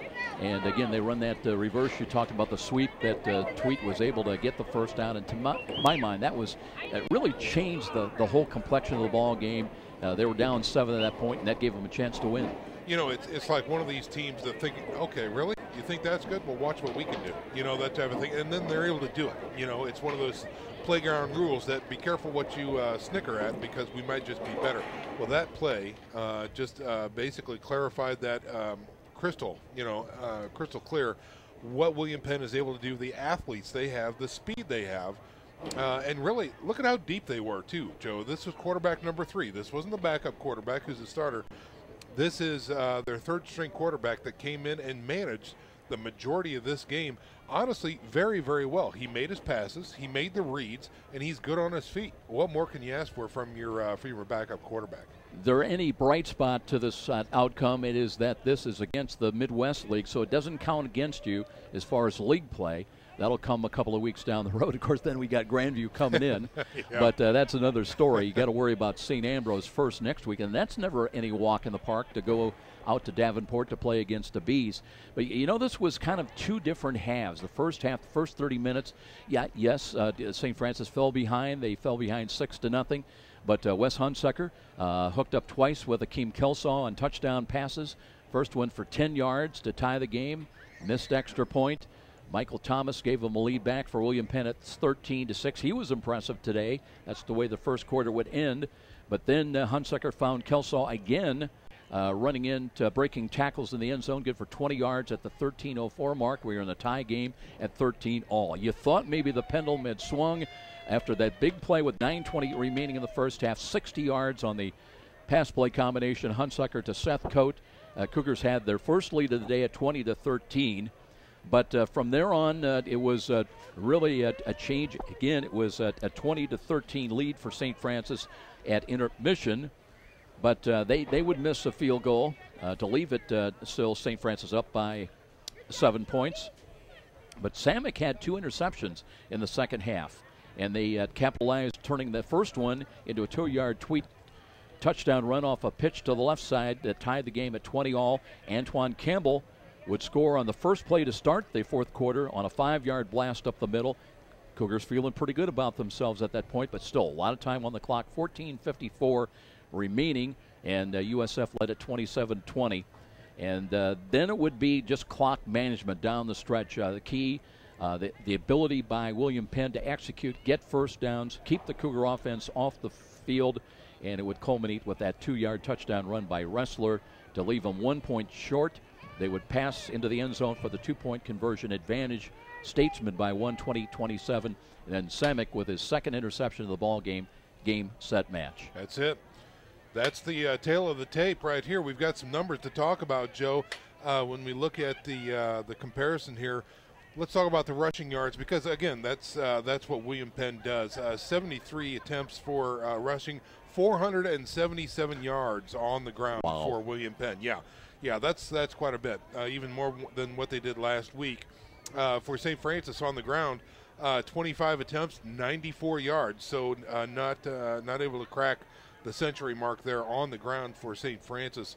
Passing yards, 22 yards for William Penn, 262 yards in the air for the St. Francis Cougars. All in all, total offensive plays, 79 plays, 499 cumulative yards for William Penn. 58 plays and 356 yards for the St. Francis Cougars. So the machine was well oiled today. That triple option proving to be a tremendous weapon against the defense for the St. Francis Cougars. William Penn came up with one more point than St. Francis did, but the stats say a different story. The time of possession was significantly different. 38 minutes and 52 seconds, we'll call that 39 minutes compared to 21. So the offense for William Penn really just outperforming the defense for St. Francis, Joe. No question about it. Michael Thomas, see him with 131 yards to lead the way. But they had 4 different running backs with 70 yards or more today. And you talked about the over 400 yards rushing. Right. That's their bread and butter, and that's what they're able to dictate today. That's exactly right. And come stop us, because you know what? We have 4 different weapons, 4 different guys that we can give it to. And if we can't, we can always run that formation and pass the ball as well, because our quarterback can pass the ball. He was accurate today. When we talk about the passing yards, Hunter Collins went 3 for 5. And Tyler Hafner went 1 for 1. Not a lot of yards, but I like the accuracy. They're not pretty to watch, but if they get to the guy that you're trying to throw to, that's a job well done. That's right. If they continue to move the chains and keep my offense on the field, whether I throw it for 4 yards, 6 yards, 7 yards, or 25 yards, it's really inconsequential at that point. Well, William Penn breaks the 6-game losing streak over the history to St. Francis. They win here today by 1, 28-27. They're now 2-1 on the year. They'll remain on the road going down to St. Louis next Saturday to take on Missouri Baptist against the Spartans. As far as St. Francis, their schedule's tough. Next week on the road in Davenport against the St. Ambrose Fighting Bees. They always come to play. A little bit more balanced team than we've seen today against William Penn, but they can hurt you with both the run and the pass. Traditionally. So it'll be another tough assignment, and Kevin Dowley and his coaching staff with their work cut out as they try to, plug the hole, so to speak, and get this team ready to execute, to wrap up and execute and make tackles. That'll be a 2 o'clock Fort Wayne kickoff time next Saturday afternoon, our pregame on Redeemer Radio at 1:45. Cougars, disappointing loss here today. Sean McBride ranked number 6. They'll certainly drop. I don't know if they'll drop out of the top 10, but now with a record of 1-1, they go on the road for the next game. Well, again, it makes their next games even all that much more important from the ranking and postseason play, obviously. But not only does it make it that much more important, it makes it that much harder. Because again, they have to outperform this game in all their next performances. They have to have short memories and call this one the past, not really think about it, and just move on. But they do have to learn from this game as well. 28-27 is going to be the final. William Penn with the win here today on the road. Special thanks to our studio producers, Robert Scora, and a guy rather well, John McBride, right. working today. And until next Saturday afternoon from Iowa, my name's Joe Parson for Sean McBride. And so long, everybody. Thanks so very much for listening.